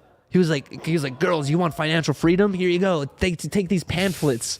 And it was this dude fucking promoting OnlyFans on a college campus. I was like, is this real? Like, do they do this, or is this a skit? He's just pimping. He's like soliciting his pimping abilities. It was Sounds weird. like a skit. I mean, that's one thing I feel kind of like bad about is that if I didn't have all this other stuff going on, I would look at the OnlyFans management opportunity as like, holy fuck, like this is what I need to put all my time into. Like, if I didn't have all this other shit going on, I would be like going to strip clubs all the time, trying to find talent, going to fucking, I don't know. You really think that girls are like that clueless about like how to sign up for OnlyFans? Or? Yes, and also the promotion is the main thing that they just like. They need promotion, and we Yeah, can give you it to have- them. you You have a know, platform we for have sure. a unique opportunity. The dudes who sign girls, and then like their only thing that they can do is basically buy promo from other girls and World Star and shit to build those girls up. I really respect that because I don't get it. Like, I don't get. That's a grind right there. That's an uphill battle. Like Yeah. when you start following these OnlyFans girls, you start seeing like all these just like skimpy, just like blog pages that they pay like $100, and it's like fat asses, you know, IG. You know what I mean? Yeah. It gets dark. It gets dark and deep with OnlyFans promotion. But once you like are really deep in the trenches of managing girls and like knowing what girls make what amounts of money, so I feel like I can look at any girl and kind of like tell you what they're capable of bringing in on OnlyFans, you know? And it's like it breaks down to weird things. Is it looks based though? Yeah, for the most part. It's not just personality like- definitely yeah. has a degree of an effect, and there's just like the marketing of it and everything. I could point to girls that are like, she's huge and she's really like not that pretty, or like her body's not that great, but it's like after a while you just start to like kind of have this sense of, and it's weird because it's like sometimes a girl will just have a pretty face and that's it, or they'll have a really nice ass, or they'll have fake tits that people like just think they have the best fake tits ever, or like it just is like kind of all over the place. And even like when you look at the gamer girls, that's more like interest based. Yeah. Like, oh, they seem like they play Fortnite. Yeah, So I like yeah. her. You know, I don't know. There has to be like a bell and whistle. Whereas my whole life, I was very, very open minded about who I would put my dick in. Really? I mean, I would say I still am. But yeah, I was pretty much down to fuck like almost any girl when I was younger. And now I'm like kind of really like trying to Trying to find the stars. be able to predict who could capture the hearts of the people. The diamonds. Do you think you're 2 for 2 right now with like Kazumi and Sky Bree? But I didn't sign Kazumi. Yeah, but I like wish I did. That you would've like been cool. fake signed her. Like publicly, everyone thinks you signed her, but like I know, right? you're 2 for 2 though right now. She's a handful. Yeah. Like who's gonna be the next one? Have we discovered her yet? Because it was a Rah good, rah. We pushing rah rah. I don't think you guys are pushing her hard enough. Yeah, we gotta push her harder. Her AD's plug not talk's fucking coming with out. her. That's why. Oh, I can't believe he doesn't like her. Oh, because she tried to get him to be a security guard. Yeah. On stage, she was like, "Fuck you! You had me walk for you." She like was getting it. bashed on stage, man. But shout out to her. But I want to see if he actually mentioned this in the. Oh no, he definitely did. Okay, so to the clothing news now. We got the Adidas Gucci collab. Wow. Oh shit. I think Gucci's just trying to repair like the damage that like they got canceled for like in 2020 or something like that. And Do like people care about that still? I What, thi- the turtleneck that looked like blackface? my whole thing is I think that there was such a backlash. Maybe the culture doesn't care so much, but like Gucci, like their like PR team are like, bro, like that was fucking 9/11. How would an Adidas collab fix it? How would Adidas? I mean, they're just trying to they're just trying to make like Get a little more hip hop. They're trying to get like that Supreme bag where it's like we just want to be like a vessel to collab with dope artists. Like they just did it with the North Face. Oh yeah. Like that bag on the previous slide that just has like both of their logos on it. I'm sorry, I just don't think that's cool. Yeah, I mean, me personally, I don't think this is necessary to buy. This like, Adidas jacket's cool though. This looks like you. TBH, this makes Adidas look better and it makes Gucci look worse. Yeah, I could kind of see that. The socks, and it got to say something a lot about the collab, but the socks are probably the most interesting thing that I'd probably want to buy. Really? The socks are cool, but I like the jacket. I wouldn't wear the bucket hat. Bro, I but do the not jacket's need cool. that many Adidas logos on my body. And the more collabs that these brands do, the more whack it makes me think they are. Like, to me, such a big part of what Gucci is Gucci just has to like do their own thing, ignore everything else that's going on in pop culture, embrace a few things, but they have to be super elitist, super don't give a fuck about anybody. That's what Supreme has always been to me. Supreme will just never do the cool shit that is actually whack that seems cool for like a year, you know? Yeah. And I don't know. I mean, when I see fucking Pokemon Go getting a Gucci collab, I'm just like, really? And then when I see Gucci doing like Adidas and North Face and all these fucking, and, you know, it's just at a certain point, doesn't it just totally devalue the brand? Doesn't it feel like they're kind of just like building it up, like selling as much shit as they can, and at some point they're just going to accept that maybe it's not even what it used to be? Well, check it out. From the outside looking in, I feel like it was an arms race between Louis and Gucci in the 2000s. But in 2016, that's when Gucci started putting snakes and bears and all types of embroidery. They made it interesting, and Louis Vuitton was starting to take a decline. I was going to Louis say is very tame right now in comparison, but right? check it out. So it was Gucci, and then Louis was just going slow. Then they got Virgil, and then it just soared up. Now Louis and Balenciaga are the heads of it. Gucci kind of just. I remember before Virgil in like 2016, Louis dropped the Final Fantasy game collab. Oh, I remember that. And I was like, yo, like that was a big deal. I remember at the time. Like everyone, I only knew about it because I played Final Fantasy, but I remember a lot of people thought that was a huge deal. They did a couple items at that. Like, we don't need fucking like 40 new Gucci Adidas items. You know what I mean? Like, I think they would have done enough, and it honestly would have been more impactful if they just did the shoes and maybe like a pair of socks. A lot of these items I could see people not buying. It's like you gotta be an exclusive group for you to be interested and look at them like, oh, I definitely need a new golf fucking carrier, whatever the fuck this shit's called. Like, bro, like, I don't know. Who has a Gucci golf carrier? That's insane. Isn't that what that is? Yeah, I mean, that shit looks cool. This guy looks like a meme. Yeah, he's a meme way. He just wants to get paid. I don't know what the meme is, but yeah, someone could help us make it. He just looks sad. There's your bait. I want to see him on some of the meme pages. Oh, this is just stupid. What the fuck is that? The socks are cool, I guess. All right, next I broke my ankle in those shoes. Next set of clothing. Damn, they really fucking have a lot of. Do you see anything you'd buy though? No, and I'm starting to see more things I won't buy either. All right, so now we got the Heron Preston and Babe collab. Here's my whole thing, bro. I'm gonna bring the elephant in the room. Fuck, what? That helps a lot. Oh yeah, narcotics. Who's the owner of it again? Lil Nar. Yeah. Lil Nar. I think if y'all are gonna tap in with like the multi camo kind of thing, you gotta tap in with my boy. I think like regardless, like, because that'll be the only way to make this like really pop and like be interesting. Like, was he the first one to do it, Lil Nar? I don't think so. I mean, sure, you could probably find somebody years ago who probably did it before him. I think he was the like, first to do the tricolor cargo pants. Yeah, he right? definitely, like, if you look at like the tricolor like camo like pioneers, like they were just getting the narcotic pants. I don't feel like those have really aged that well. When I see They did somebody not. rocking those these days, I'm looking at you like a thought walking down Melrose in 2017. Even in Yeah. like 2018, if a girl walked up rocking those, it'd be like, damn, Yeah. you mad old school girl. Bitch, you're old. Like those just aged so quickly. Nah, if I a would girl agree. walked in with like Revenge Storms and like narcotic pants in 2020 in this office, everyone would be like, what the fuck But it is would be going kind on? of fire because it would be like, damn, she's like referencing She's an bold. era. Bro, give of it very 2 or 3 recent. years. Bossa Nova is gonna be wearing those. As like tricolor ode to cargo. like exactly. respecting Ode to like 2017. exactly. Damn, hey, it's been 5 years, bro. Just wait on it. Give it one more. Yeah, but back to this collab. Yeah, I think that like Bape is still like Soulja Boy proved a really good point. He's like, why the fuck is everybody getting collab except for me? Like he really did usher a whole like Bape vibe, bro. Like yeah, you got Really? Pharrell picks, you got Lil Wayne picks, but like you got to give Soulja Boy his fucking collab.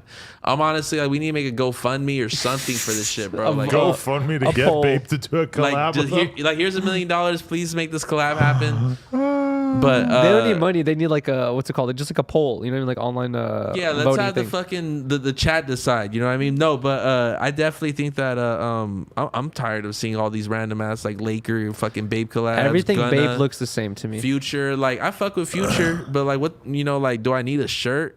And also, from Bape with Future on it. that print on those hoodies and like sweatpants, once you wash them one too many times, it just looks so faded. Oh, you know what I mean? nah. Like those dark. Yeah, I got some Bape sweatpants. They're just fucking cooked from the dryer. Yeah, right. I would probably dry clean those if I own them. Probably. B, if I'm trying to imagine wearing that hoodie, and I'm not saying that I haven't worn worse, because I'm sure I've worn some whack shit, but I just really would feel like such a loser wearing that.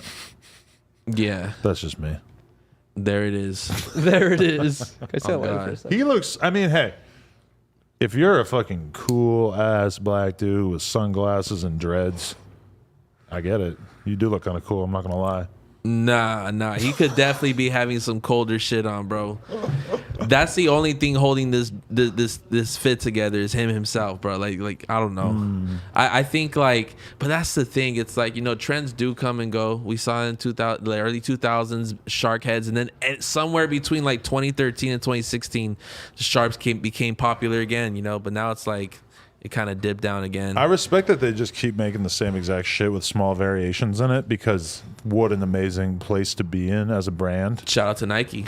But my desire to invest in it, I think is that's zero. That's been our views of almost every single piece on this Bro, podcast. but honestly, sometimes we will have certain pieces where we're like, all like, yo, this is fire. We I want to bought get in it. a couple things So from watching this shit. It's like, it's hard, but you know what I mean? There are certain pieces that are cool. But let's be real. Anyone who's like really enthusiastic about designer fashion is not really somebody that you would probably want to listen to a podcast from. Keeping up with the new Louis drops. Just like, Yeah. if you're that impressed by it, you're Yeah. probably a retard, and I probably don't want to hear you talk about fucking anything. But there are good pieces. Yeah. But a majority of the stuff, I mean, like, we'll definitely be the voice of reason. Like, I think, Yeah. like, a majority of us are on the same page. It's like, yeah, we could buy this shit, but it's like, is it worth the money? No. Why is this a Heron Preston collab besides that they just put his name under the That's Bape logo? literally the only multicolored camo. He right? does multicolored camo. I thought that's what you were saying. No, I'm That's saying Bape. that's why they should do Oh, yeah, a yeah. narcotic collab. You're But really just trying to fit in here, huh? You You don't know I that really Bape am. is famous for multicolored camo? I don't know, like, Yeah, what that's- makes this Heron Preston besides just the fact that it says the name there, but I'm kind of like, I feel like it insults my intelligence to even call this a collab. You just see his name on it, and that's it. Just like, that's the collab, is that you take like an existing Bape Yeah. hoodie and design, put another logo on it, change the colors slightly, and then put his name there. I mean, we're just seeing like old school streetwear just die, bro. Keep it real, because it's just these older companies only fucking with these older designers and older folks. You know what I mean? It's like, Okay, but if you were the creative director of Bape right now, what is the general gist of what you would do? I don't even want to have That that they're job. not doing. You gotta that's a big ass ship you gotta handle, and it's so hard to steer that shit around. Right. But like, at that point, you gotta look at fucking charts and sheets. You do gotta look at like Heron Preston versus, you know, Zach FTP gonna be a better collab for this. You know what I mean? There's charts and demographics you gotta hit. You know, but I wouldn't wish that job on my worst enemy. I feel like Oh, I feel God. like that would just be a bunch of frustration, probably a lot of limitation. But we kind of think about shit like what would be cool. Like, we think, oh, if Bape did a collab with FTP, that would be cool as fuck. Yeah. But I think to them, probably in the boardroom, there's like a lot less of a concern of working with some young cool brand, Yeah. and a lot more pressure to just sell a lot of shit. Certain and amount. it's like the same reason why there will always be like 5 million fucking Gunna, Nav, Young Thug, Lil Durk songs, you know? Because it just like, at a certain point, when you're a certain level of artist, it just makes sense for you to do collabs with people who have similar numbers of listeners on Spotify every month, you know? yeah. It's like, and that's why Wow. pop culture is so fucking boring, and why fashion is so boring is because everybody can see the fucking analytics.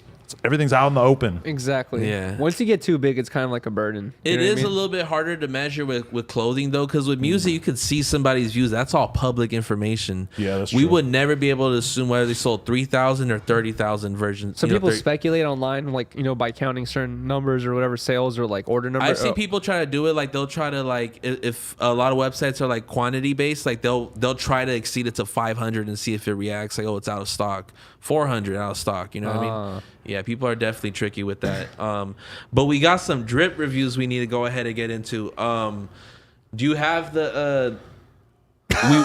We want to have your Mac set it up so we have your questionable fits up on the Yikes. screen. We kind of wanted to review them with you. So like, what was going on? This looks like it was I taken didn't at even know 11 about a.m. by like Dylan Gerstung, and you had just fucking kicked it with Trippie Redd or something. Yeah, that's probably pretty close to accurate. Wearing a random Kendama hoodie that they gave me that I probably wore like 2 times and then, just gave to somebody. Man, the chain. Junior the jeweler gave me that chain. It has since been appropriated into Housephone's chain. Shout out to Junior Jeweler, did the bank bob. My girl gave me the 22 chain from like my birthday or some shit that year when we first started dating, and I think she spent like 12 grand on it or some shit. Damn. And like right when I fucking got my Atlantic deal advance or whatever, I fucking bought that grill for like 8 grand. I wore it like 2 times, and I was like, I hate this. Like, I never want to fucking wear this again, so I never wore it again. And the chains also are like in the safe. Well, the 22 one, and I probably will never wear it again. And I think that was me learning the lesson of, yes, you can afford jewelry, but realistically, you probably don't want to. I'm assuming you're probably able. I mean, you already had a couple stores. You got houses and shit. Like, I would have assumed you probably would have got hit with that rush of money and clout prior to that. I mean, like, was it just like you're just kicking it around? I think you're just hot on Melrose. You're like, yup, I was kind of feeling myself, but also, yeah, no, this is definitely like pretty much the first time in my life that I was actually like making a decent amount of money. So you were just like thriving off the vlog. The vlogs were doing good. I was streaming, making money like that. The store was doing cool. We're selling merch. All of a sudden, at this point, but this is also me in like a state of bliss before I realized that my previous business partner had basically got me into like $1 million worth of tax debt. Jeez. So that really kind of colored the rest of the next like year or two after that, where I was basically just like having to be much more concerned about that. But I was feeling happy and cool, and like thought that, oh, maybe I'll get a grill. I look back at it just like, why? But yeah. I kind of needed to try it out to realize that I didn't want to do this. That. This is an interest. This is like one of those, like, if a photo could say 1,000 words or something like that. Like, this, it's just a lot of like, you damn near got Mona Lisa thing. Like, what's he smiling about? This is like, if you're a white guy, you kind of need to like try being a different type of white guy, just a little bit. Like the Yuri route, just to see, like, am I Millie's? Or am I like, I don't know, like just some white guy? And I think I decided, like, no, I'm more just like a regular white guy. I don't need to be a rapper. Hell yeah. Ooh. I'm fucking with the FTP Huff shoes. If I came in dressed like this right now, I would accept it. It would be funny as fuck though, because you'd know exactly what I was like referencing. Like this is the year that I'm referencing. Like, why do you still have those shoes? Why do you still have those? Adam, look, for Halloween, bro, you gotta be 2017 Adam. I'm so down. I probably have like I went to Vegas and I brought like the Kanye X collab shirt that X's mom gave me when I visited his grave that one time. And yeah, so I still have like a little bit of it, but I definitely don't have those shoes.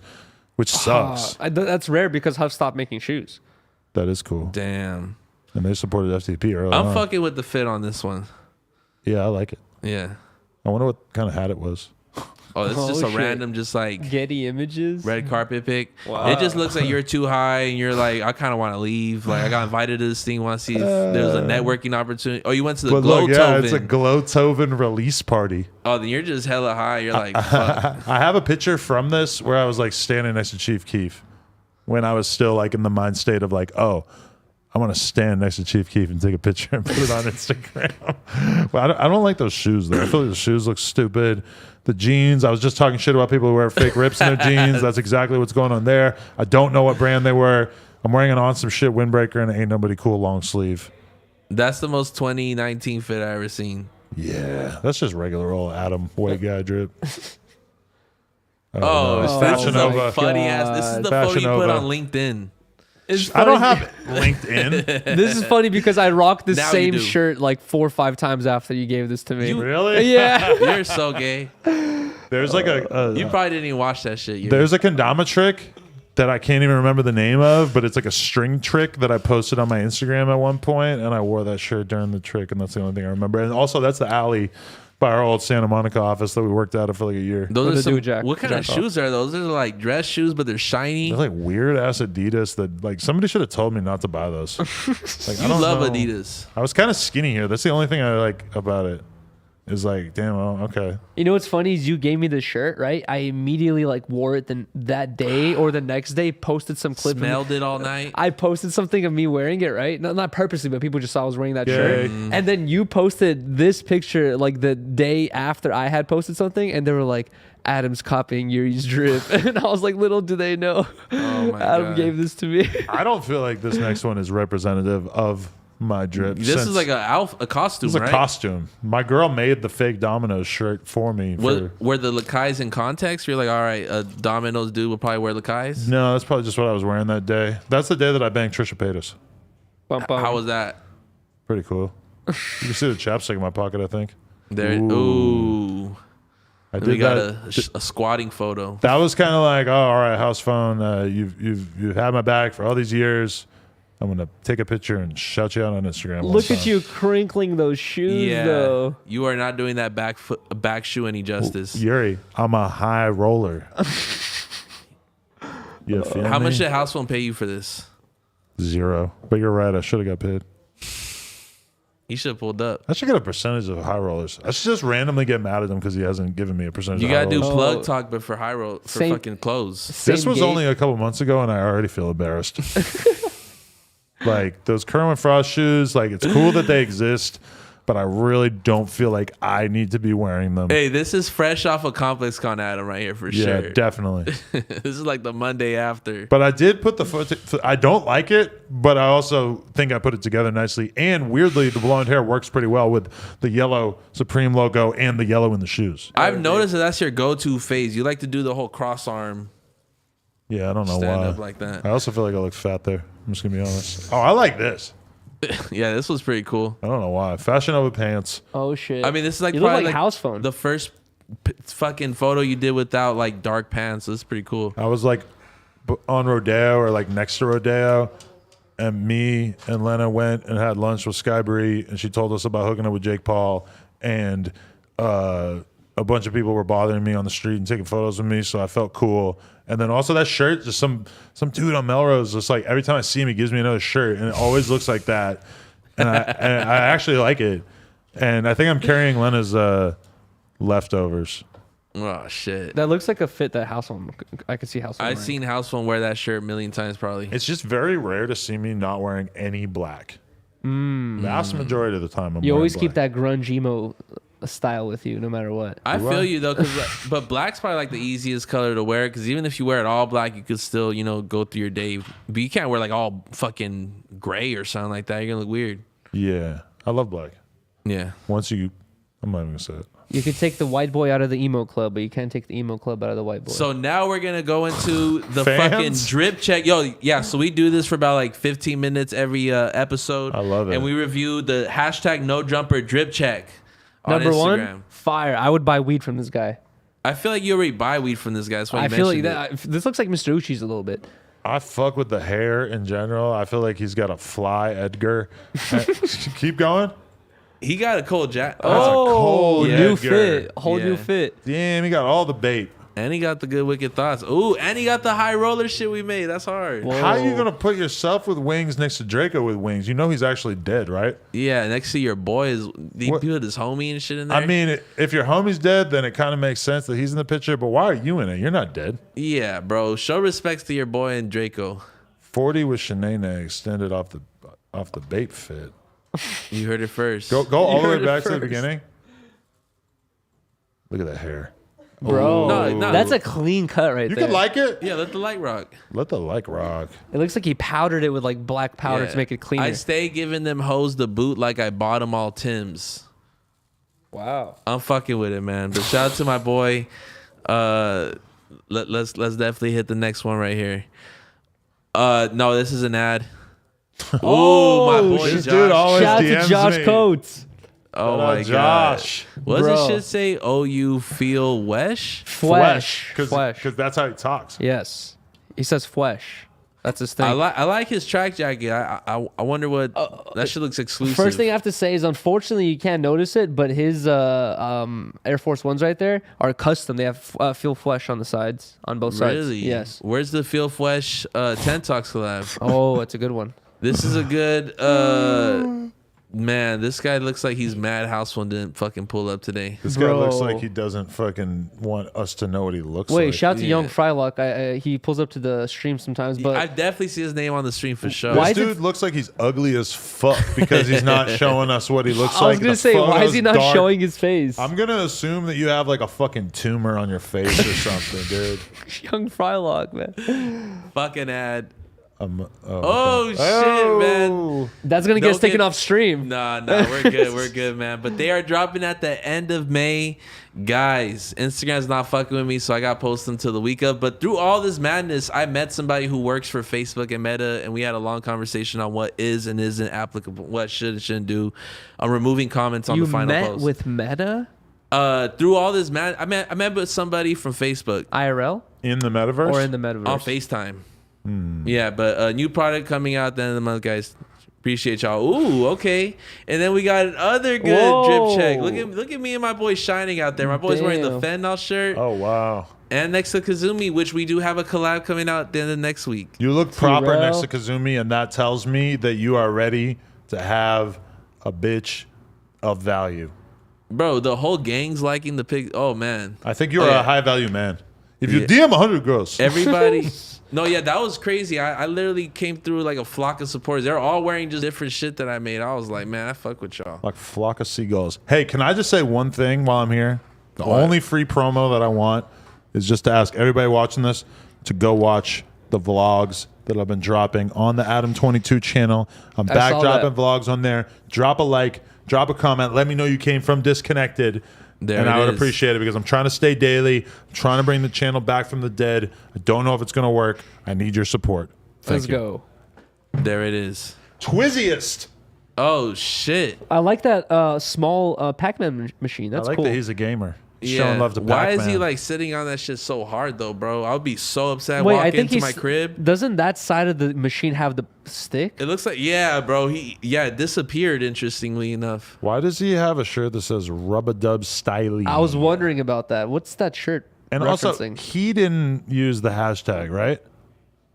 Somebody else might have? No, what it is maybe. they comment and the comment gets reacted to it. But it only works if he uses it in the comments? Yeah, I think so, yeah. Or who knows? He has 8,200 likes. Let's go. And his first comment was from a verified user. And from what I've been told, those are basically the Illuminati. Yeah. He's drippy. Oh, shit. We got my boy. That's Babyface Ray. I like a little bit chilly in public, you know.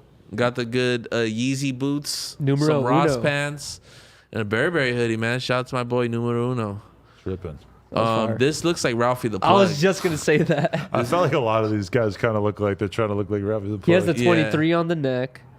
Whoa, he's counting, looks like quarters. It looks like he's in Hawaii or some shit. Nah, but I'm fucking with the maybe cool shirt. Maybe Ralphie the Plug is just a drippy guy, and all drippy guys kind of look alike these days. Yeah, nah, he definitely, man, shout out to Ralphie the Plug, man. We're rating 3 fits right here. That's definitely I swear Vezo in the middle. I'm sorry. That literally is. Definitely. He looks like a short version of I swear Vezo. It's V-Lone Walk. It's not even, they all just have shirts that say Walk Hard on it. Maybe that's their brand. Yeah, that's their brand, actually. If we do this, we're going to just be flooded with people. See, look, another one from the same guy. Oh, my God. We're going to get flooded with bullshit if we fucking use this hashtag consistently. But I like it. Baby ass Charles. Man, that fool's tall. Whoa, he looks lanky as fuck. You're right. But those shoes are like twice as big. Those are Blasty shoes. Yeah. 100%. I want to see her face these days. I don't want to see a fucking shiesty. I don't want to see a Taliban fucking yeet wig or whatever the fuck it is. I agree. And turn the lights up, bro. It's dark in there. Turn the lights up. And also, that's cool that he has a gun. Yeah. I support the Second Amendment. Oh, shit. Lil Tech is Finsta right here. Bruh, come on. Whoa, no. Hoodie, ugh, bro. Get the shit out of here. Like, Ian Connor? Yeah, an anti-sicko. They really? That's his least favorite brand on earth. Bro. Let's just leave it at that. Look at the design. Look at that. Right, speaks for itself. They were they wanted to give Riley free clothes and Yuri wasn't fucking with it. Wow. You know, there was a thing that was viral on Twitter today about how Sean King, I guess, you know Sean King? He's like a fucking activist, BLM dude, but he's like hella light skinned.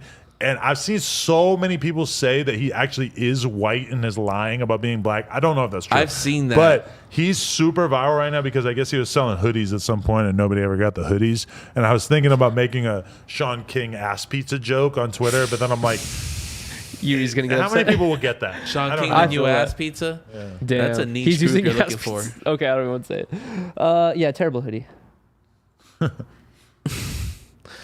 All right. This is Yuri's homie that was buying all these Gucci belts. This is for sure a billionaire boy Asian right here. Kanye West. Yeah, wow, that's a fire name. He stole your shoes, bro. Dora he looks like he microwaved some Converse.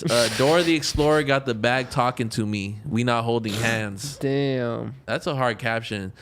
They inspire me a lot to like go harder on my captions. I'm not gonna lie. I know, like listen to more rap and then like remember more lyrics for captions. I'm not kidding. I pull over if I hear a good Ralphie bar or like RMC mic, but I'll convert it to like a designer perspective. Like says someone pay me for a feature, someone pay me for a graphic. That's smart. Whoa. Our internet's going slow. Ghost. Too many people on the Wi-Fi. Too many people adding to the fucking hashtag. Maybe. We might have to refresh the whole page. Hash brown town. But we're gonna do maybe like 3 more. 3 more. Yes. Dang, we're already approaching 3 hours right now. That flew by. It's regular now. That's crazy. Oh, look at this. Oh shit. Oh no, what I do want to see click What that. the fuck is that? That was crazy. They're sending. He's making 2 of them. He said he's sending one to me and one to you or the office. That's sick. Isn't that crazy? And he has the yeah. OGZ tag, the Adam tag. Smash a like on that. Isn't that crazy? Very cool. That shit Shout is out to hella Ryder dope, Dehaney, bro. He's insane. Oh, that's sick. He's not even done yet. He's still working on it. Oh man. Dennis Rodman shirt. Yeah, that good Hellstar. Yeah, bro. I'm not really fucking with this one. I'm gonna keep it real. I mean, I'm vibes. fucking with it, but you just look like a regular guy. That's a market. I don't like the chin strap. Pause. How drippy can you really get your drip checked when you're just rocking like a Revenge shirt, a baseball hat, some plain jeans? I didn't even see the shoes. I like Revenge, but whoa, man! Shout out to my boy Pete Perez, but this looks like some like I don't want to get offensive. The fleece and the fucking button up. He's doing this on purpose, bro. This is NPC. This is NPC drip at its finest. But he posted this 2 days ago. NPC drip, bro. Like I'm just gonna be nice. I think it's a lot going on, but yeah, just try out your options. But this dude, this is good scammer drip, you know. Bro. Look like FaZe Rug. I'm definitely down to smoke up with bro. I feel like he has some good weed with him. Brickle. Some good Instagram dabs. Oh man, this makes me regret not getting a coconut in Hawaii. Smash a coconut on your head. Well, number one thing that kind of throws me off whenever people are trying to show off. He's at the amenity room. Whenever bruh. this is what I'm saying. Whenever people are trying to show off like a nice like background, Like such as a slick. room or apartment or a house or something like that, and you see that there's no custom decorations. There's just like it just looks like a plain lobby. You're like, bro, what are you flexing? You know what I mean? That's like, that Batman Kevo like perspective of like promoting his shit. I don't know, bro. He's for sure like in the amenity or like the lobby, or he's just having like a open house tour. Probably an open house, yeah. Yeah, let's go to some open houses and flick up. yeah. That's But a good idea. Shout out to everybody using the No Jumper drip check. We got one last topic though. Okay. I think Adam, this is an interesting question for you. So like we always ask, what are you actually listening to on the way over here, like on your daily basis? Like, what have you been listening to lately? It's weird when people ask me that question because the reality is I've just been listening to podcasts because I've been traveling and then I like get behind on my podcast and then I just listen to podcasts. I've not been. But like, what's on your recently played on Spotify or Apple Music? It's not going to be good because it's going to be fucking the same shit that I've been listening to for months. I'm so like not explorative when it comes to music anymore. Dude, it's like all songs that I played for my kid. No, but okay. Then I was driving with my girl the other day and... Oh, okay. You can see the whole story of my life here. I played PGF Nuck when we were leaving fucking Disneyland. Damn. My girl at some point kind of like was giving me the vibe of like play something different because it's like bitch.